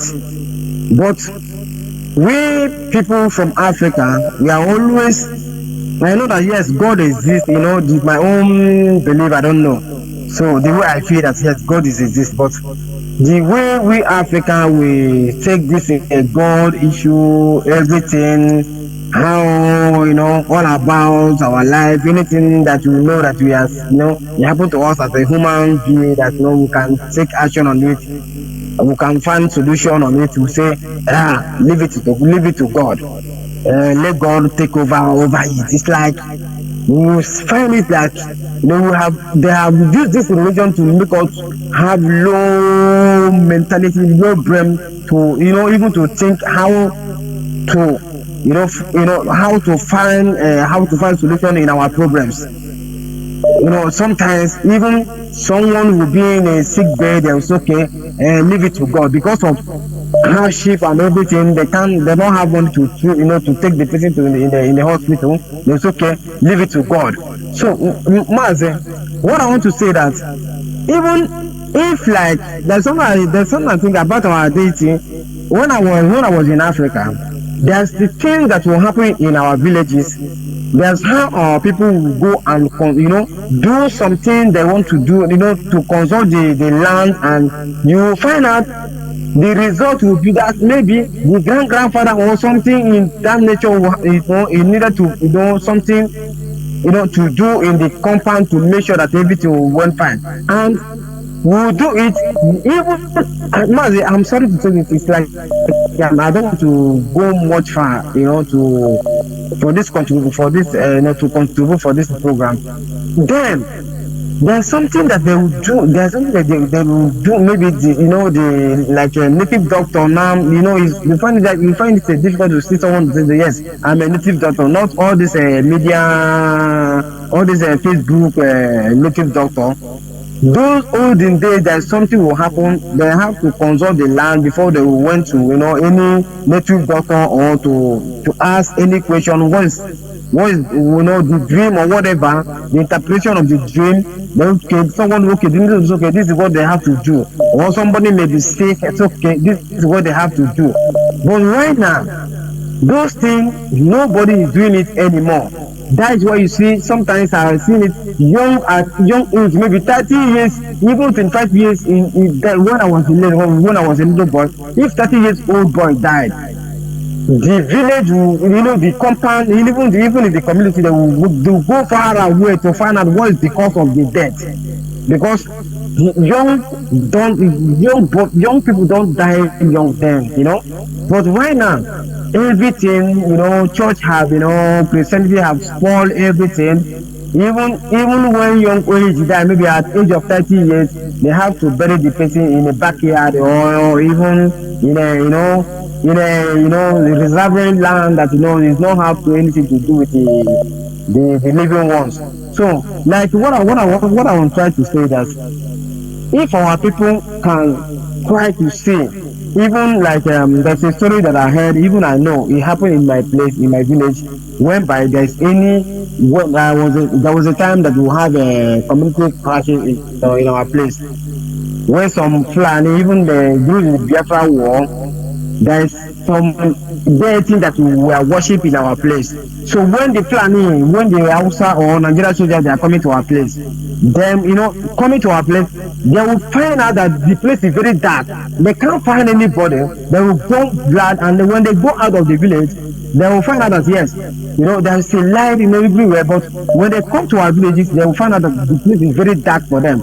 So what I'm trying to say that if our people can go back to our roots, is very, very important. Like Mazi, that's what I want to say. If it's the white people that have the power that we Africans that have today. Like let me just say this in this way. Like everything, like all those things. White people they will use it to fight us. But our own, we are using it to kill ourselves, poison our people. Everything. If like the white people they have that kind of power, they will travel all the way from Africa to come here to make sure that they will use it to conquer their people, to conquer white people here.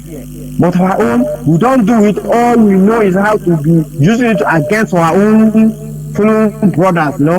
What I'm trying to tell our people, there is a power in anything that anybody believe on. If you are worship Jesus Christ, who I don't know what is Jesus Christ, because that is not that even white people here they don't believe on those Christ. But we black people now, we are believing that Jesus Christ can save you when you are sick and supposed to go to a hospital and they don't have money to go to a hospital. Then one useless black people will come and pour oil on your body. Jesus Christ. Maybe something that's maybe you have to change the person the blood or change the person has the hidden problem. Then in Africa that don't know anything, you say, and if you believe in Jesus Christ, you him. As you know, have I don't know how they say it, little faith as a mustard seed or whatever they call it. Then the faith will be dying. Mazi. There's I want our people to wake up, for their slumber. We are in a very big mess. These people in Africa, they are the ones that make us we that in here in the Western world, we are suffering. Even white people, they don't value us because how can a black woman or a grown-up old man will be worshiping an image of white man? Then you think that these people they will respect, they will give us we that here with them they will respect us. No any respect. Because we are worshiping them, they are our God. But we are trying to let our people know this. They find out they will be like, you are trying to, they will, Mazi, you know what I mean? I don't know what to say. They will feel like, you are. This is my faith. This is my faith. This is what I believe on. You can't, you see, and someone who called herself or himself, a graduate or whatever they call it in Africa. When you try to correct him or her, you will be like, you try to, it's like you are insulting her or him. Mazi, one I want to be zogo. Okay, one man, all bona, I want to be zogo. Nda ne mai na ta fu no budo yibo. Nda ta na ha respect eba. I'm not happy with them. We are a collective failure, in short. What we are trying to do is to restore our dignity. That is the reality. Collectively, it's not some people that are doing it, it's all of us. Because first of all, when you go to a full-grown man that's supposed to be doing something in his home, in his country, in his community to contribute to the advancement of the community. Now you come, you start looking, they keep you on anyhow job. They put you to go and be looking after old, even if you have that job, looking after old women and, removing their shit. Why would they respect? When governments in Africa don't even respect their people. They don't care about the interests of the people. What they care about is to maintain the affinity with the Western government that put them there. What do you think? There will be no respect. That is what we are trying to restore, our dignity. We lost our dignity by the time Africans started selling their brothers to Europeans. That is when African dignity lost. Do you know, before slave trading, they don't call black people black. No, they know black people as Moors. Moors. That is the name they give Africa. No, it's a dignified name, Moors. You understand? It's when they start selling themselves to the Europeans, knowing fully well what they are doing, just for their personal benefit. That is where things fall apart. The dignity of Africa was removed. Remember, selling your brother is a big crime. It's a big crime. Nature will not leave you. You suffer. That is why sabotage in our land, in Biafra land, all of us, we are suffering collectively because of sabotage. You understand? It is a very big crime to sell your own just for your public, for your private interest. We must continue. Caller on signal. Welcome to the program. Can you hear me? Call on signal. Yeah, I can hear you. There, go on, please. Mazi, ekele m unu. Kelekwa nwada. Ekele dịrị. I'm very happy for the program. Maka na program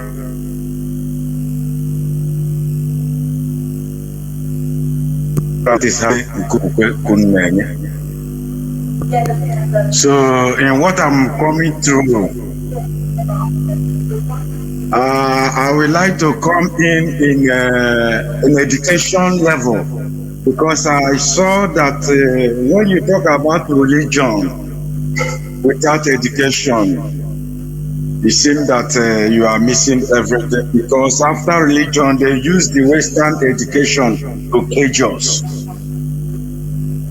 From example, when they said in Nigeria that Mongo Park discovered River Niger, when Mongo Park discovered River Niger, he discovered it and go back and tell his people where he discovered and how he discovered it. Because of the Western education, our children go back to read it in a school and say that Mongo Park discovered. You see that he was not talking to us. He was talking that he discovered River Niger in Nigeria. But we go to school and we learn that the Mongo Park discovered River Niger, and who's the one that discovered it. You see where we lost it in a sense. Because Western education makes us to be primitive, to live our culture and call our culture evil. Mazi, let me come in here. It's not, what we call Western education. I don't know. Yes, they brainwash us. But when we talk about Western education, like when you talk about Mongo Park discovering River Niger, yes, that is what they taught us. It's part of the brainwashing. Yes.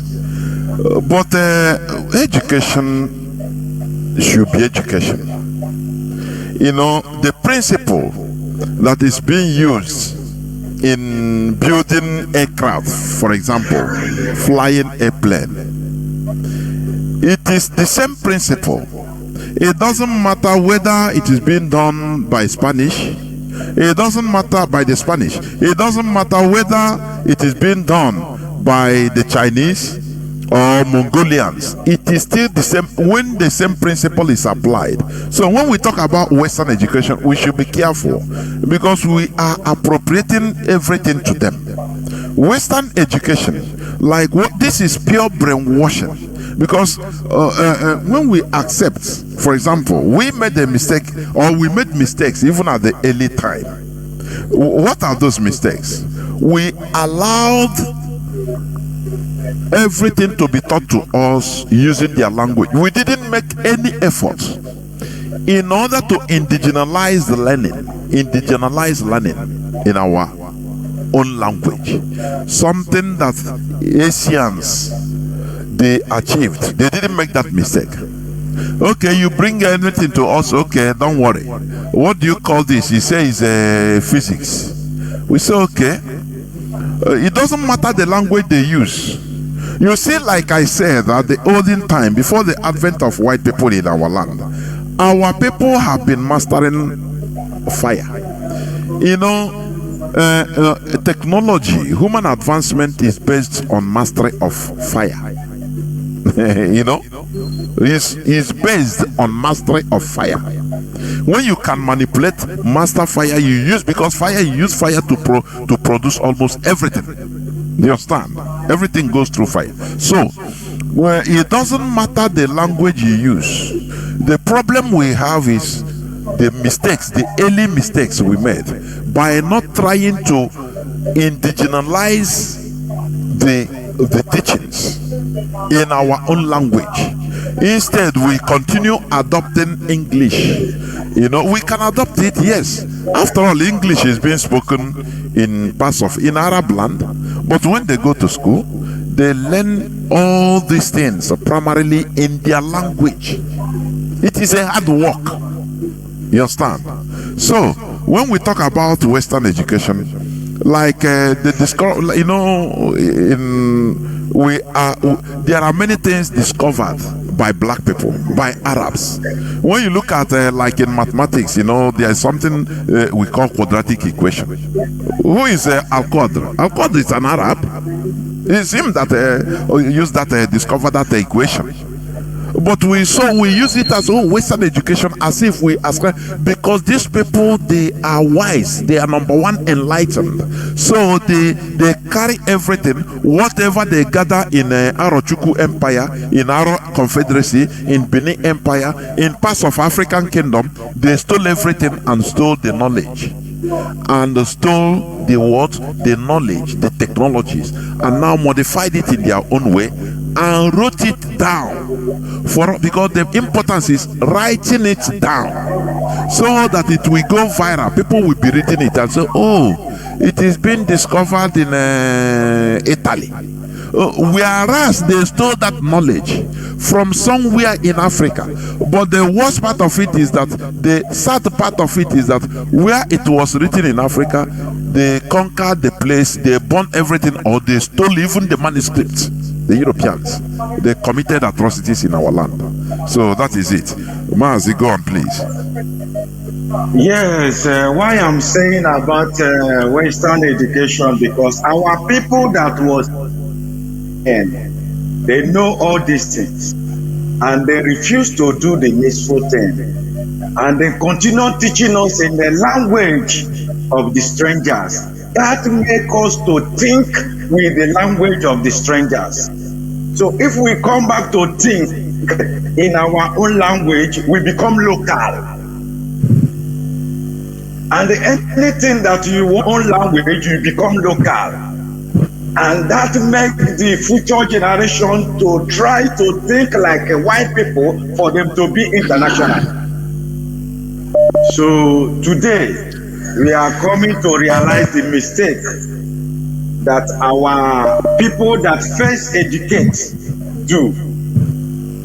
So Radio Biafra is where we learn, and that's why I call it Ikuze Nkokukwe, because we learn and we think and we ask questions to know what happened yesterday and what will we do tomorrow. Thank you. There were Mazi, there were. Caller on signal, sorry, on WhatsApp. Can you hear me? Saying is that. Wanda, you want to say something? Sorry. I didn't. Mazi, please. Yeah, go on. To react to that, my brother. I want to react to my brother. You know, what we are trying to say here is this. I heard him very well, and his points are well taken. But there's something I'm trying to highlight. What we're trying to say here is this. Because they try to make us to learn with their language, we have to cross that barrier and to understand their language. And then when you learn something, it's different from when it's original with you, because there are some nook and crannies of that culture or that language that you never have mastery on. For example, I always use this, like if somebody that was born in Igbo land, let me use Igbo as an example, and learned the language by being in that culture, listening to everybody. That was when his or her, the neurons in her brains were connecting themselves. It will connect to a deeper level. Now, if you tell that child something like, even though the spellings are the same, when you're writing something and you write Ebe, and then you're writing something that says you write Ebe, this individual will be able to discern, based on the context, the information on that story, that one, even though they have the same spelling, is Ebe, and the other one is Ebe. These are things we miss when we're trying to learn in their own cultural language. That's what we are talking about. Because every language is important, and when you are part of that culture, it's easier for you to understand things. For example, when we're talking about the position of the number 1, whether you speak it in English or you speak it in your dialect, when it comes to counting, that number 1 takes that position of the first thing. So the argument you are making, I believe we are making, is this: why didn't they use our local language to teach us the same thing? Because it is possible. Because when we talk about especially sciences, even whatever, even its history, is calculations. We are calculating numbers, dividing numbers, subtracting numbers. We already have numbers formed in our own dialect. That's the deception. That's the manipulation. Thank you.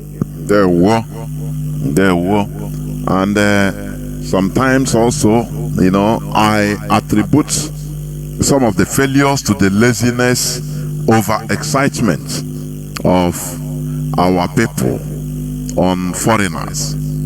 They want to learn their thing, and they forgot their own thing. That foreign test, that thing that made our people to start selling their own brothers in order to get Schnapp. And Schnapp, just is the name.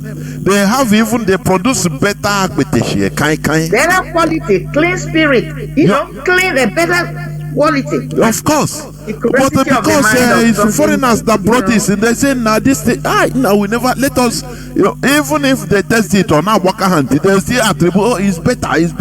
But they have better quality in our land. Because of packaging. These people advance their own by repackaging it to look better. Of course. Adding some aroma to it. That's what we say to them, Mazi. Advancing the value of what? Let it go revolution and revolution. You come up better thing. Of course. We don't want to take that step to pay attention to what the values we have.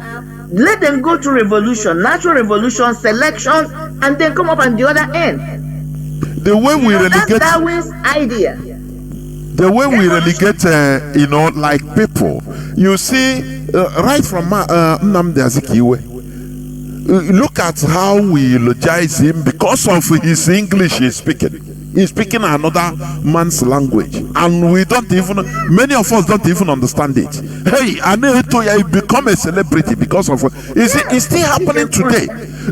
You see these people that speak rubbish, they don't even know what they talk. Probably he was telling us. Yeah, exactly. And we are clapping. Sorry, and the way he packaged himself and present, everybody was running around. It is still happening today. That produces crude oil. Even we that have natural palm kernel to produce palm oil, we don't even know how to concentrate apart from Saint Mbakwe that revolutionized palm produce. Add the palm. What did we do? Did we continue? No. By now, Nigeria would have been packaged. Imo State would have been packaged. Let us not even go to the Nigeria. Let us not go to the Nigeria setting. Let's continue. Yes. What I'm saying, look at even till today. Go to our courts, our courts. You see, a lawyer will rise up and start speaking rubbish. He will join Italian language, join Spanish. People don't understand nothing. Everybody will be clapping. Is it not stupidity? I call it stupidity.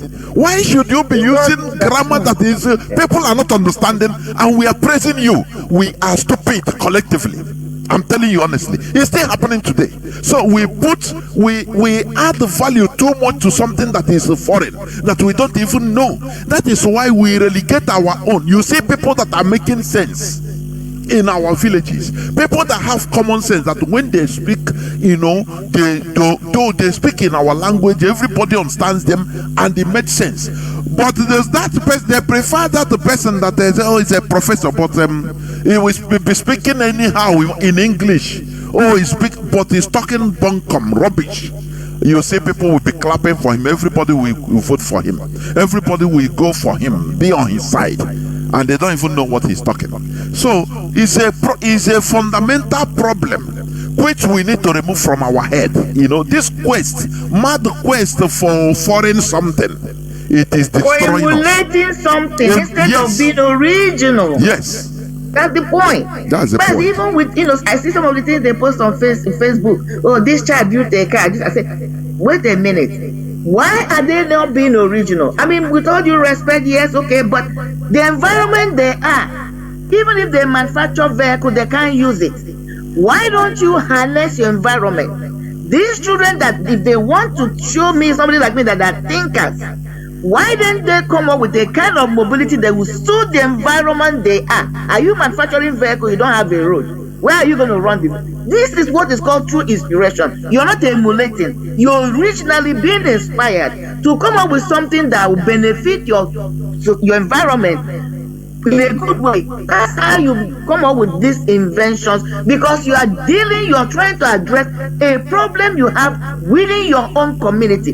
In that process, you come up with invention, then you can make money. But what they're thinking, they want to build on what somebody has already done and jump on top of it and make money. We must learn how to go back and be original, because our ancestors were original in their dealings. Anyway, callers are waiting. I have a caller callers that has been there. Caller on WhatsApp. Thank you for holding on for going to 19 minutes. Welcome to the program. Please go on. Mazi, Jonathan, Chinedu, our professors. I call you people our professor because you people are original. Mwada Marian Udo de Ronu, Thank you very much. Elohim bless everybody. Let me not waste much our time. Let me appreciate the God of our land, the God of our ancestors, who give us a true leader, Mazi Nnamdi Kanu. Mazi Nnamdi Kanu came to teach us. Let him guide him and protect him. We know that he's still in the hand of evil terrorists called Nigeria and the British. Chukwuka Biama, guide our leader and our DOS, Eastern Security Network, all the two Biafran who are doing the needful. May him bless everybody and give us more knowledge to do the needful in the name of Chukwu Okuke Abiama. Isa. Mazi, your topic this night, uphold our value. You know, our people forget that our value disappear after the war. Everybody learning front and back, try to survive after they seized everything our fathers have and give us 20 pounds. So everybody now trying all his best to survive individually. No more corrective again. And that is where we still till today, until Mazi Nnamdi Kanu came. Try all is possible to open our eyes. That is why he selected you people. I call you people professors, because in this radio Biafra, you can learn. We can teach ourselves where everything going wrong. That is only when I wake up and listen to Biafra, it's a thank to giving us somebody like Mazi Nnamdi Kanu, and they selected all of you to come in on this platform to teach us. Look at our people now. You know, some of our people are talking about Western education or European people, what they are doing to us. What about what the Fulani are doing to us now? Look at Fulani are trying to conquer us again. Because why? They are using ordinary cow to conquer us. And our people don't want to understand. Later on, when our own time goes, other people came, they will start talking about Fulani people. That's how the thing started. You know, one thing about us is that we are always trying to copy from other people, leaving our own, copying what we don't know. Today, our people can go Western Yoruba side and learning what they didn't know. The pastor they are learning under have their own deity where he worship. But they will be jumping up and down, talking what they didn't know. People have their mind. I don't know where their mind is around. But people should understand that there's nothing you can never pass your own master. Look at us now. In this Africa as a whole, let me call it a whole.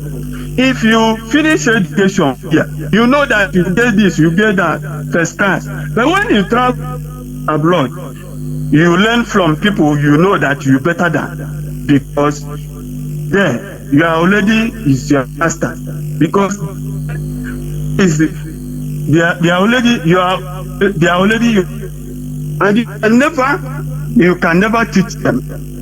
You can't, because you learn from them and you wanted to come and double cross them. So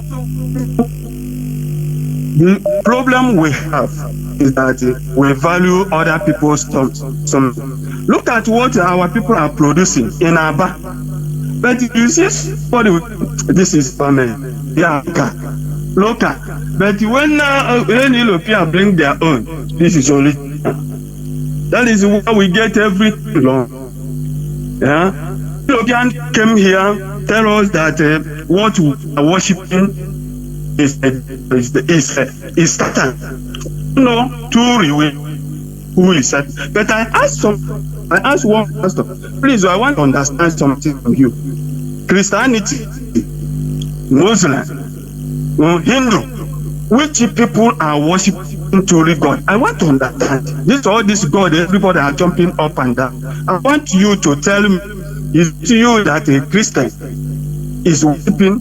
He looked at my face. He know what he can tell me. That is the thing. I want our people to open their eyes, because our people try what they are doing. They are just trying to get what they don't know. There is nothing past your own. There is nothing. It's nothing past your own. Like I'm on. Before white man came, we have Eke, we have Olu, we have Aho. We have all those things. Before white one came, our people are doing pam taba. Our people are doing many things before they came. But after Western education, Western this, Western that, look at where we find ourselves today. We are struggling to survive. But I thank God. I still thank Chukwu Piama, who sent the Mazi Namdekan, because I never hear anything about all those things that we are hearing today. Since I was born, until Mazi Namdekan came. Thank you very much, Mazi, for your work. Continue. I know our people are waking up, and we will continue until we prove that this is who we are, and this is where we must belong. Both white people and African, and we know our home. Even if we run around throughout the whole world, we must come back to home, our root. That is who we are. Thank you, may Elohim bless all Biafrans. If you have something, come on here and teach us. We will learn and continue open our eyes. These people have destroyed us. The worst thing now is ordinary Fulani. Fulani don't know how to light. Now he wanted to conquer us again. And our people, all these evil politicians in our land, are lying down for them to conquer us again. This is the worst thing that will happen to us. But I know, as far as Mazi Namdekan is our leader, we are hated. Thank you very much, our professors. They are good work. May Elohim bless everybody. Remain blessed. I think we are winding down towards the end of this program, honestly. Caller on signal. Can you hear me? Caller on signal. Yes, Daddy. There will go on. Jonathan. Can you hear me? There will, the whole world is hearing you. Daddy Jonathan, who don't you go Kikabi America? Oh, I am who I am. That was what Chukwu Kikabi told Moses. Daddy Jonathan, who are you? It's as simple as ABC. We are Biafrans. Emma, Daddy Jonathan. Ihe na-atụ ndị Igbo ụjọ wụ omenala maka anyị rụrụ ala ezi a na-achọ anyị ọsa Fulani n'okwukwe na ebe na Amerịka dị mmadụ n'ụlọ shek Joe Biden Give us option of Jonathan. We found the word, the front. We have our culture, we have our tradition. We have our angels.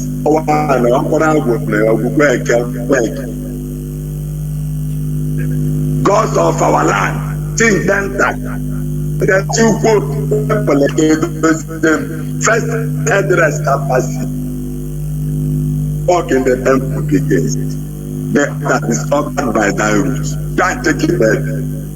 And the throne gave to go to Kabia from fire. I take it to the data.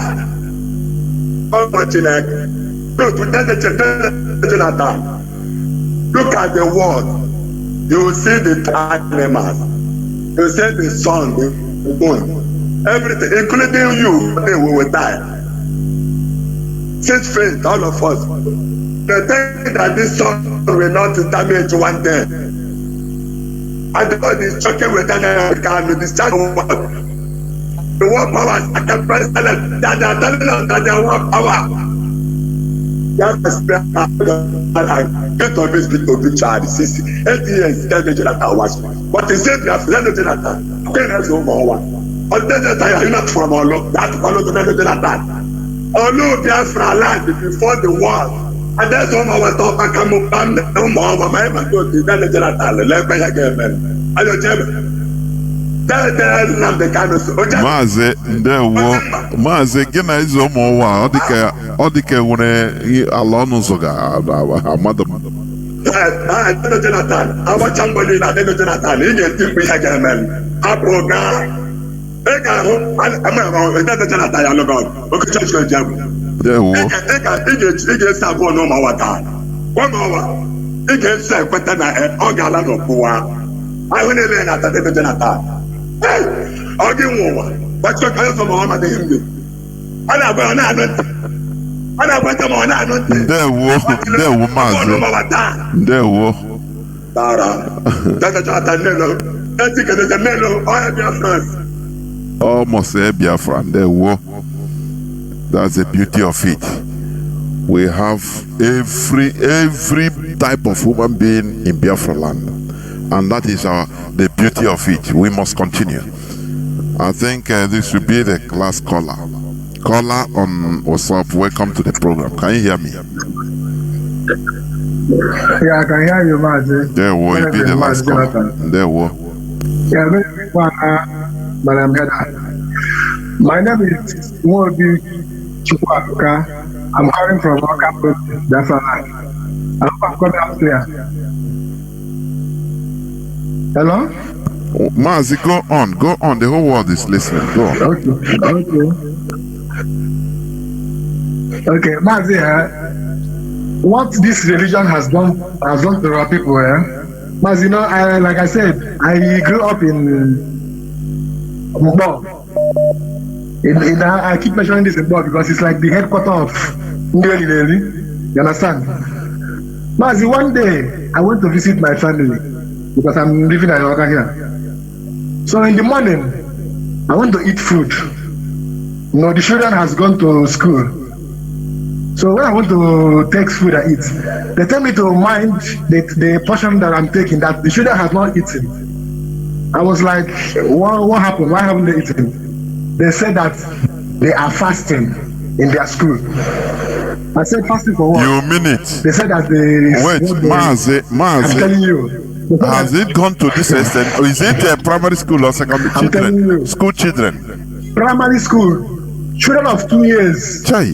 These are my brother's kids. 2 years, they are fasting. Chai. I said, what type of fasting? Why? He said that this is what they are doing in the school every Friday. I was mad. It's not even for the teachers, but the parents that allow their kids to be doing this kind of thing. So tell me how the children will be learning at the school. Being hungry, you will think that I'm crying. How can you allow all this to be happening? But this thing is, I don't understand. And secondly, there is one impression that I want to correct. When our people are talking about the slave trading, they will be saying that our ancestors collaborated, how they are saying this thing as painting our ancestors bad. Mazi, for me, I took exception to that. You understand? You know, our people, we don't have mastery of words, how to put words. You understand? We should be saying something like, some traitors in our land collaborated with the foreigners to sell our people, not our ancestors. Because it's not every of our ancestors that participated. Some people were victims of slaves. Some of our ancestors drowned themselves in US. So when we say our ancestors, I don't like it, you understand? Even that our ancestors have been living thousands of years before the batch of these traitors that collaborated in selling our people. So we should learn how to put words, you understand? So let me end here. Thank you. Yeah, you're right anyway.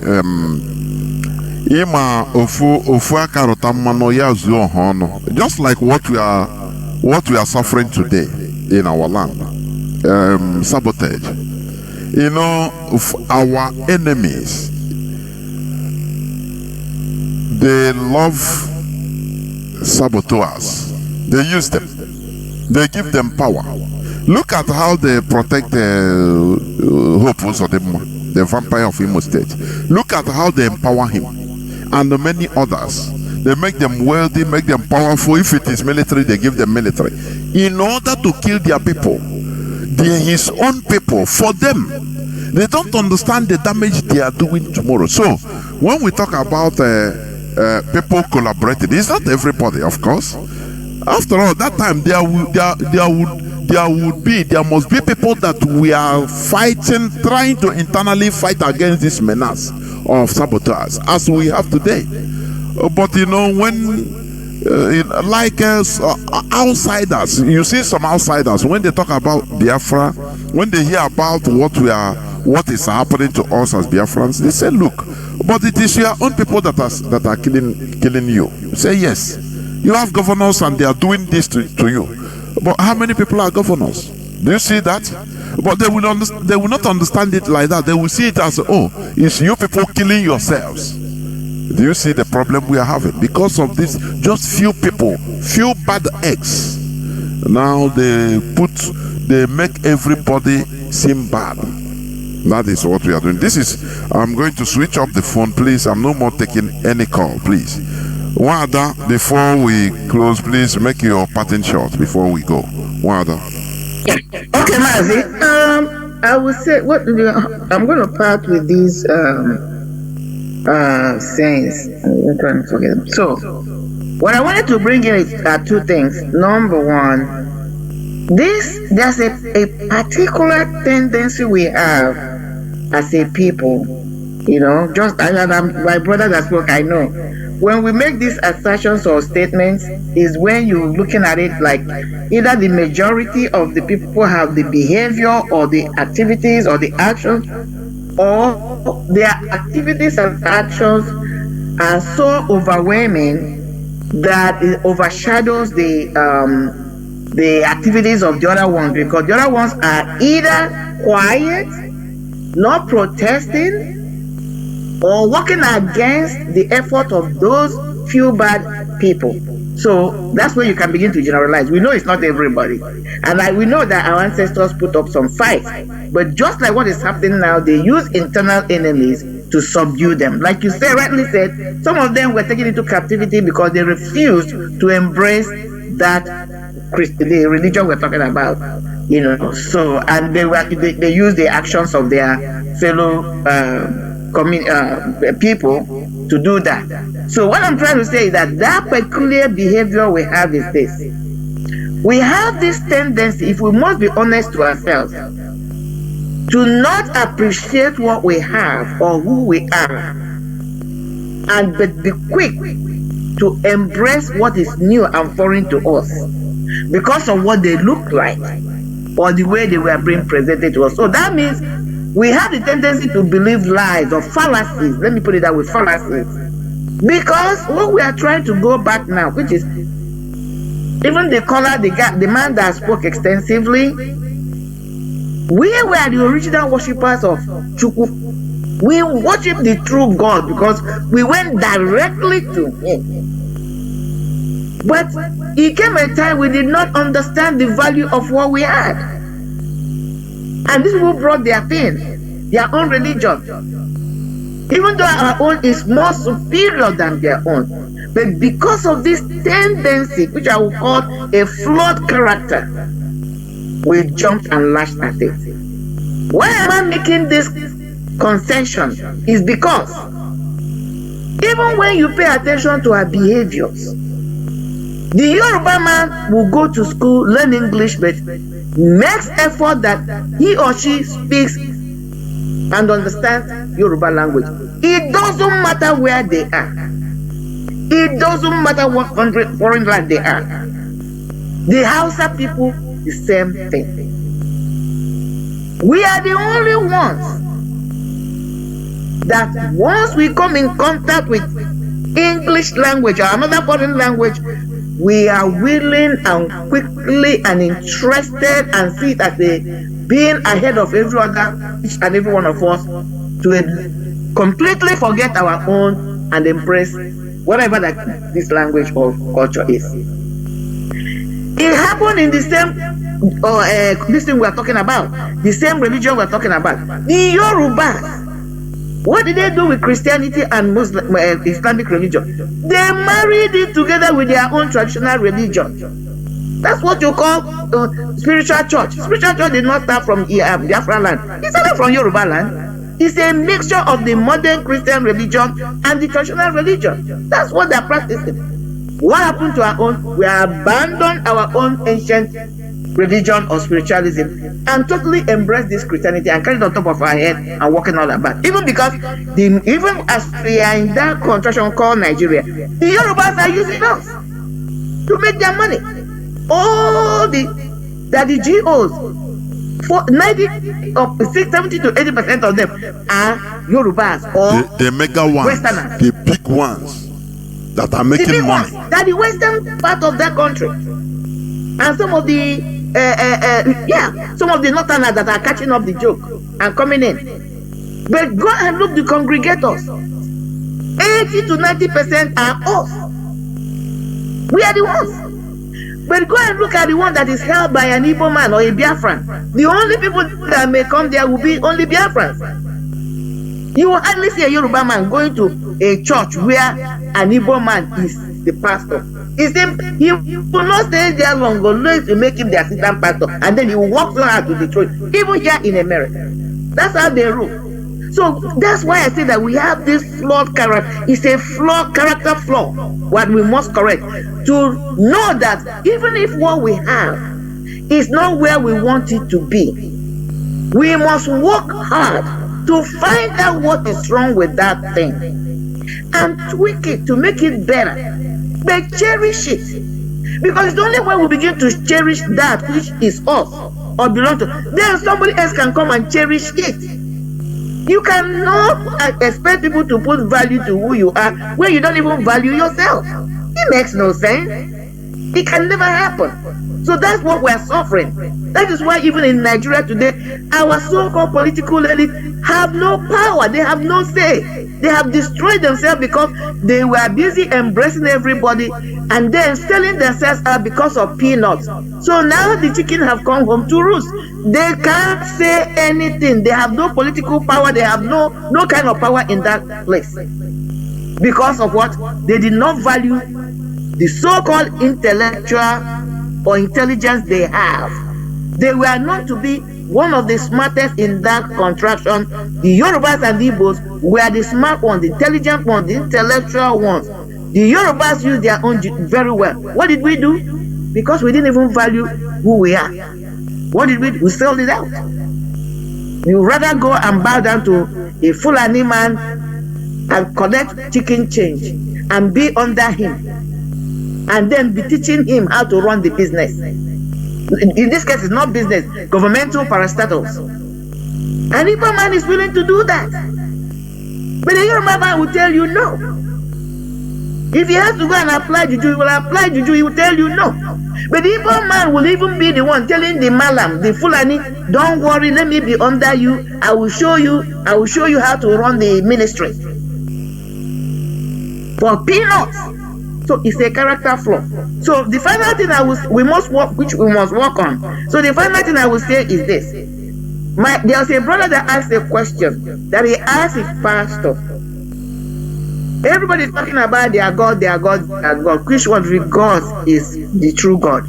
I think I spoke about this whether in the last broadcast or two, but I don't think I put a lot of highlights on it, because if I did, my brother, or maybe he didn't listen, wouldn't have asked the question. The truth, even when you come from if you pay attention to every religion, even the Bible, the Christian Bible, there's only one God,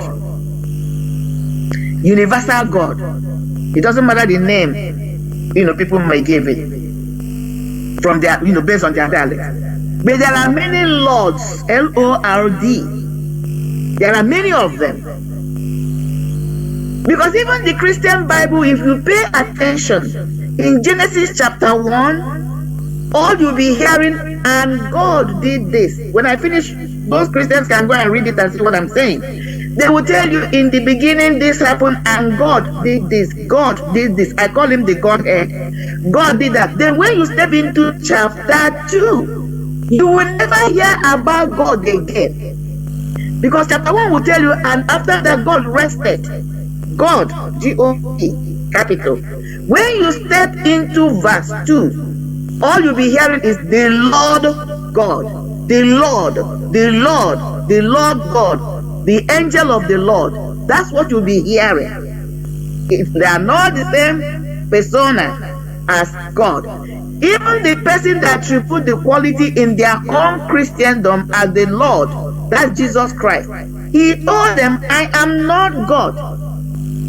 I take instructions from my Father who is in heaven. The highest attribute you can give Yeshua or you can give Jesus Christ is Lord, even though the Torah carriers preachers do not recognize him as a Lord. So that's what is happening. So every community have their own Lord.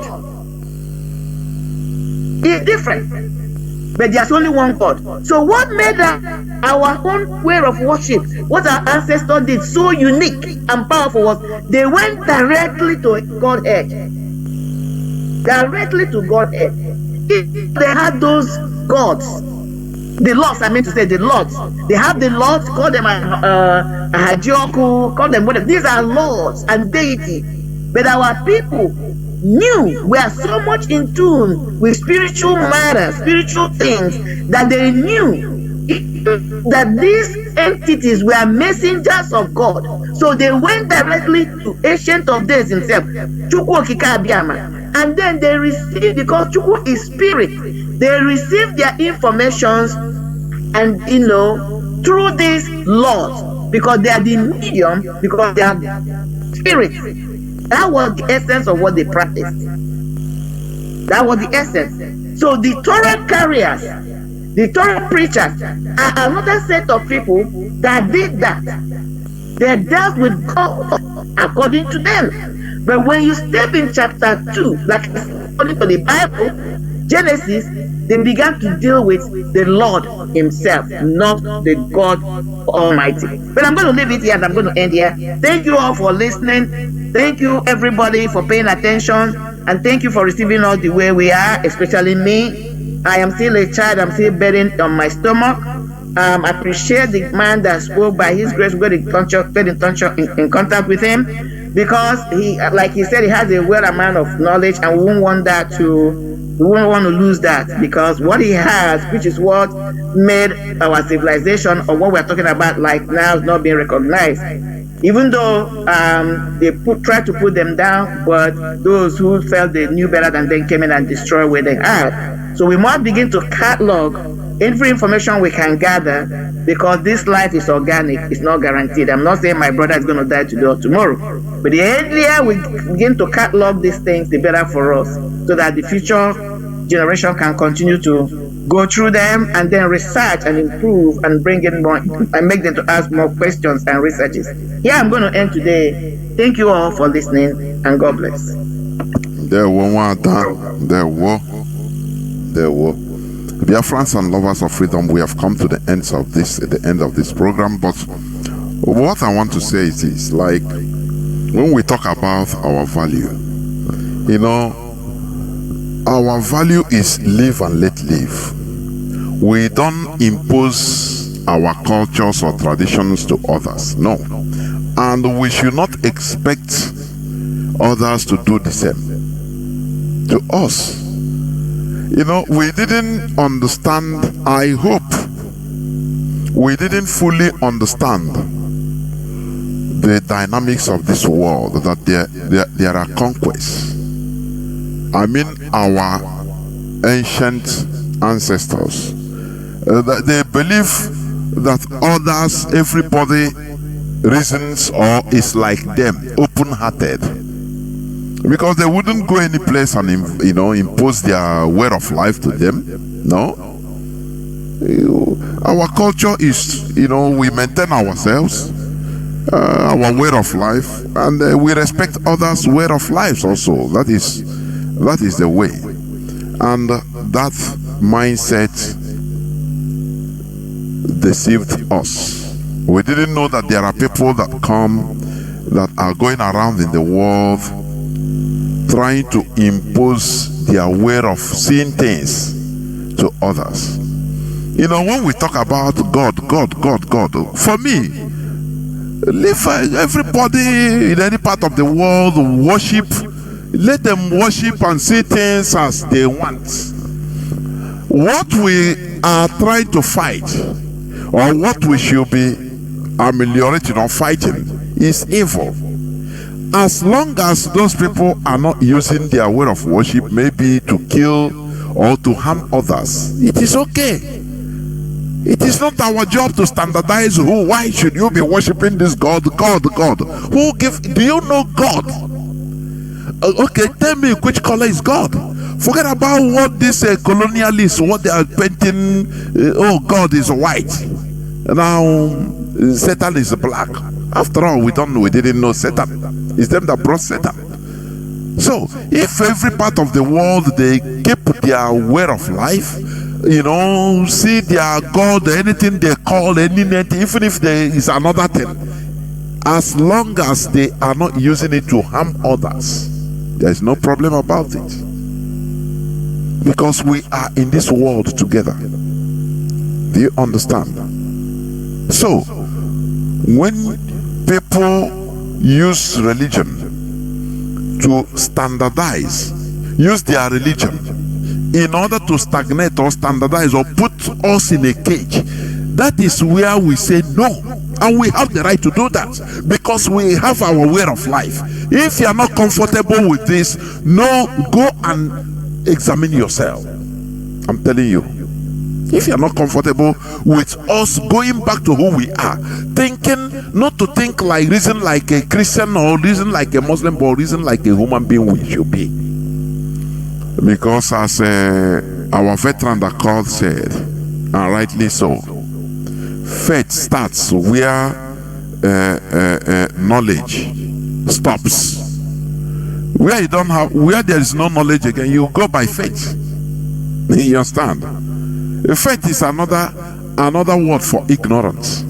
You just believe anything. I can believe anything. Oh, God is black, God is yellow, God is white. You say no, God have 3 hands. I say no, I have 5 hands. And we will be fighting for what we don't even know. No, why should you say that God have 5 hands? And I strongly believe, I have the unction that God have 2 hands. Is that not stupidity? Why shouldn't we let ourselves be? Here we preach real freedom of belief. For some people that are thinking, they are twisting what we are doing, that we are calling for religious war. No, you are absolutely wrong. Your people are the people that are calling, you are intolerant, religious intolerance. That is what you preach.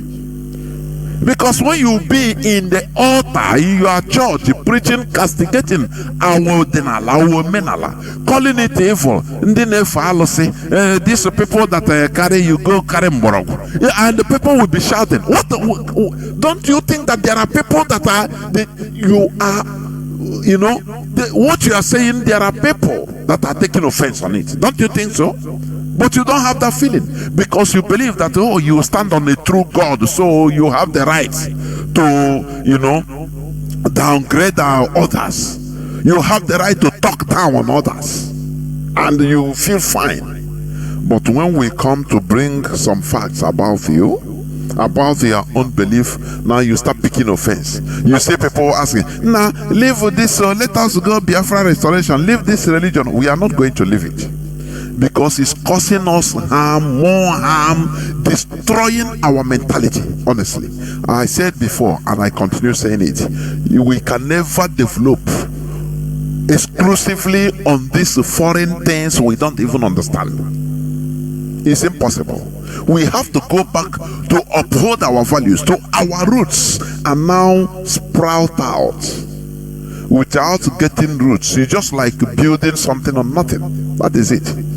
When they will program you to pray for one faraway country that is a world power, it will be, that is when you will have peace. For praying for an advanced country, always you fast and pray for them. Now that is when God will answer your own prayer. Don't you see that this is stupidity? They insert stupidity in our mindsets, and we continue going with it, thinking that now we carry loads and loads, unnecessary loads and loads, instead of solving our own problem in our own way.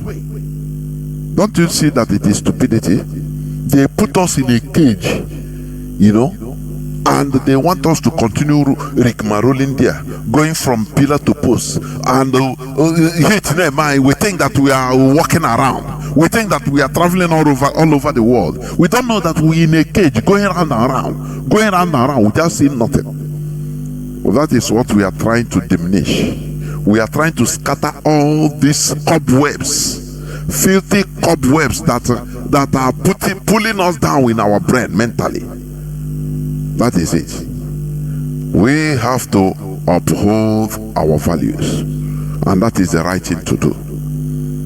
Biafra is our religion.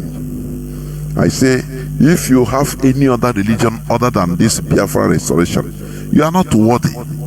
If when we talk, it pains you, there is nothing. What can you talk about religion or tradition that will pain me? I don't pick. What I listen. I'm a listener. If you make sense, I support you. If your debate is superior, I bow down. I say, now what you are saying is true. It's true. I will think about it and follow you. That is the way. That is me.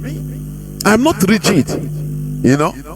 So I'm not somebody that you can come, because you want to this belief system. No. You are horribly mistaken. What we want is the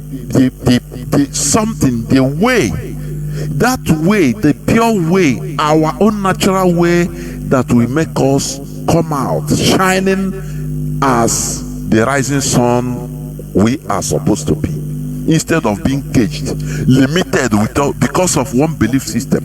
Now, why are you not in IPOB? Now, come to our meeting now, support what you are. What you are doing is good, but my church accept now. I don't have to to gather, to start all this gathering, political gathering for worldly kingdom. I'm not inside. You see, the person understand that what we are doing is true. It's a good thing, but his religion limited him. Do you see what we are doing? If you have not seen them, you have seen them. So when we are talking about, removing ourselves from the shackles of this mental slavery that we are being put into, let us reason like human beings. That is what the only standard our leader have put here for us to do. Why reasoning like human beings? Start finding out things. Do not be sentimental about whether you are church or religion. No. Because if you are sentimental, you will make mistake in your reasoning. But when you are neutral, when you are free yourself, free your brain, now you start seeing things, asking questions. There is no go area. You know, in Christianity, they have no go area. Oh, no, don't ask. Are you questioning God? No, don't judge. You see a pastor, they say a pastor rape a child, a pastor rape a woman. You say, no, oh, please don't talk. Are you judging? Are you God? Because you are limited. You know, that is how you program you. And that is how evil will continue multiplying. But when we call a spade, and we come back to our natural selves, you see that we start minimizing the collateral damages that have been done, inflicted to us. We will start minimizing it. Thank you for listening. Biafra is our religion. Biafra is where we worship. Biafra is our identity. From me, Mazi Jonathan Chinedu, from here, it is simply good evening.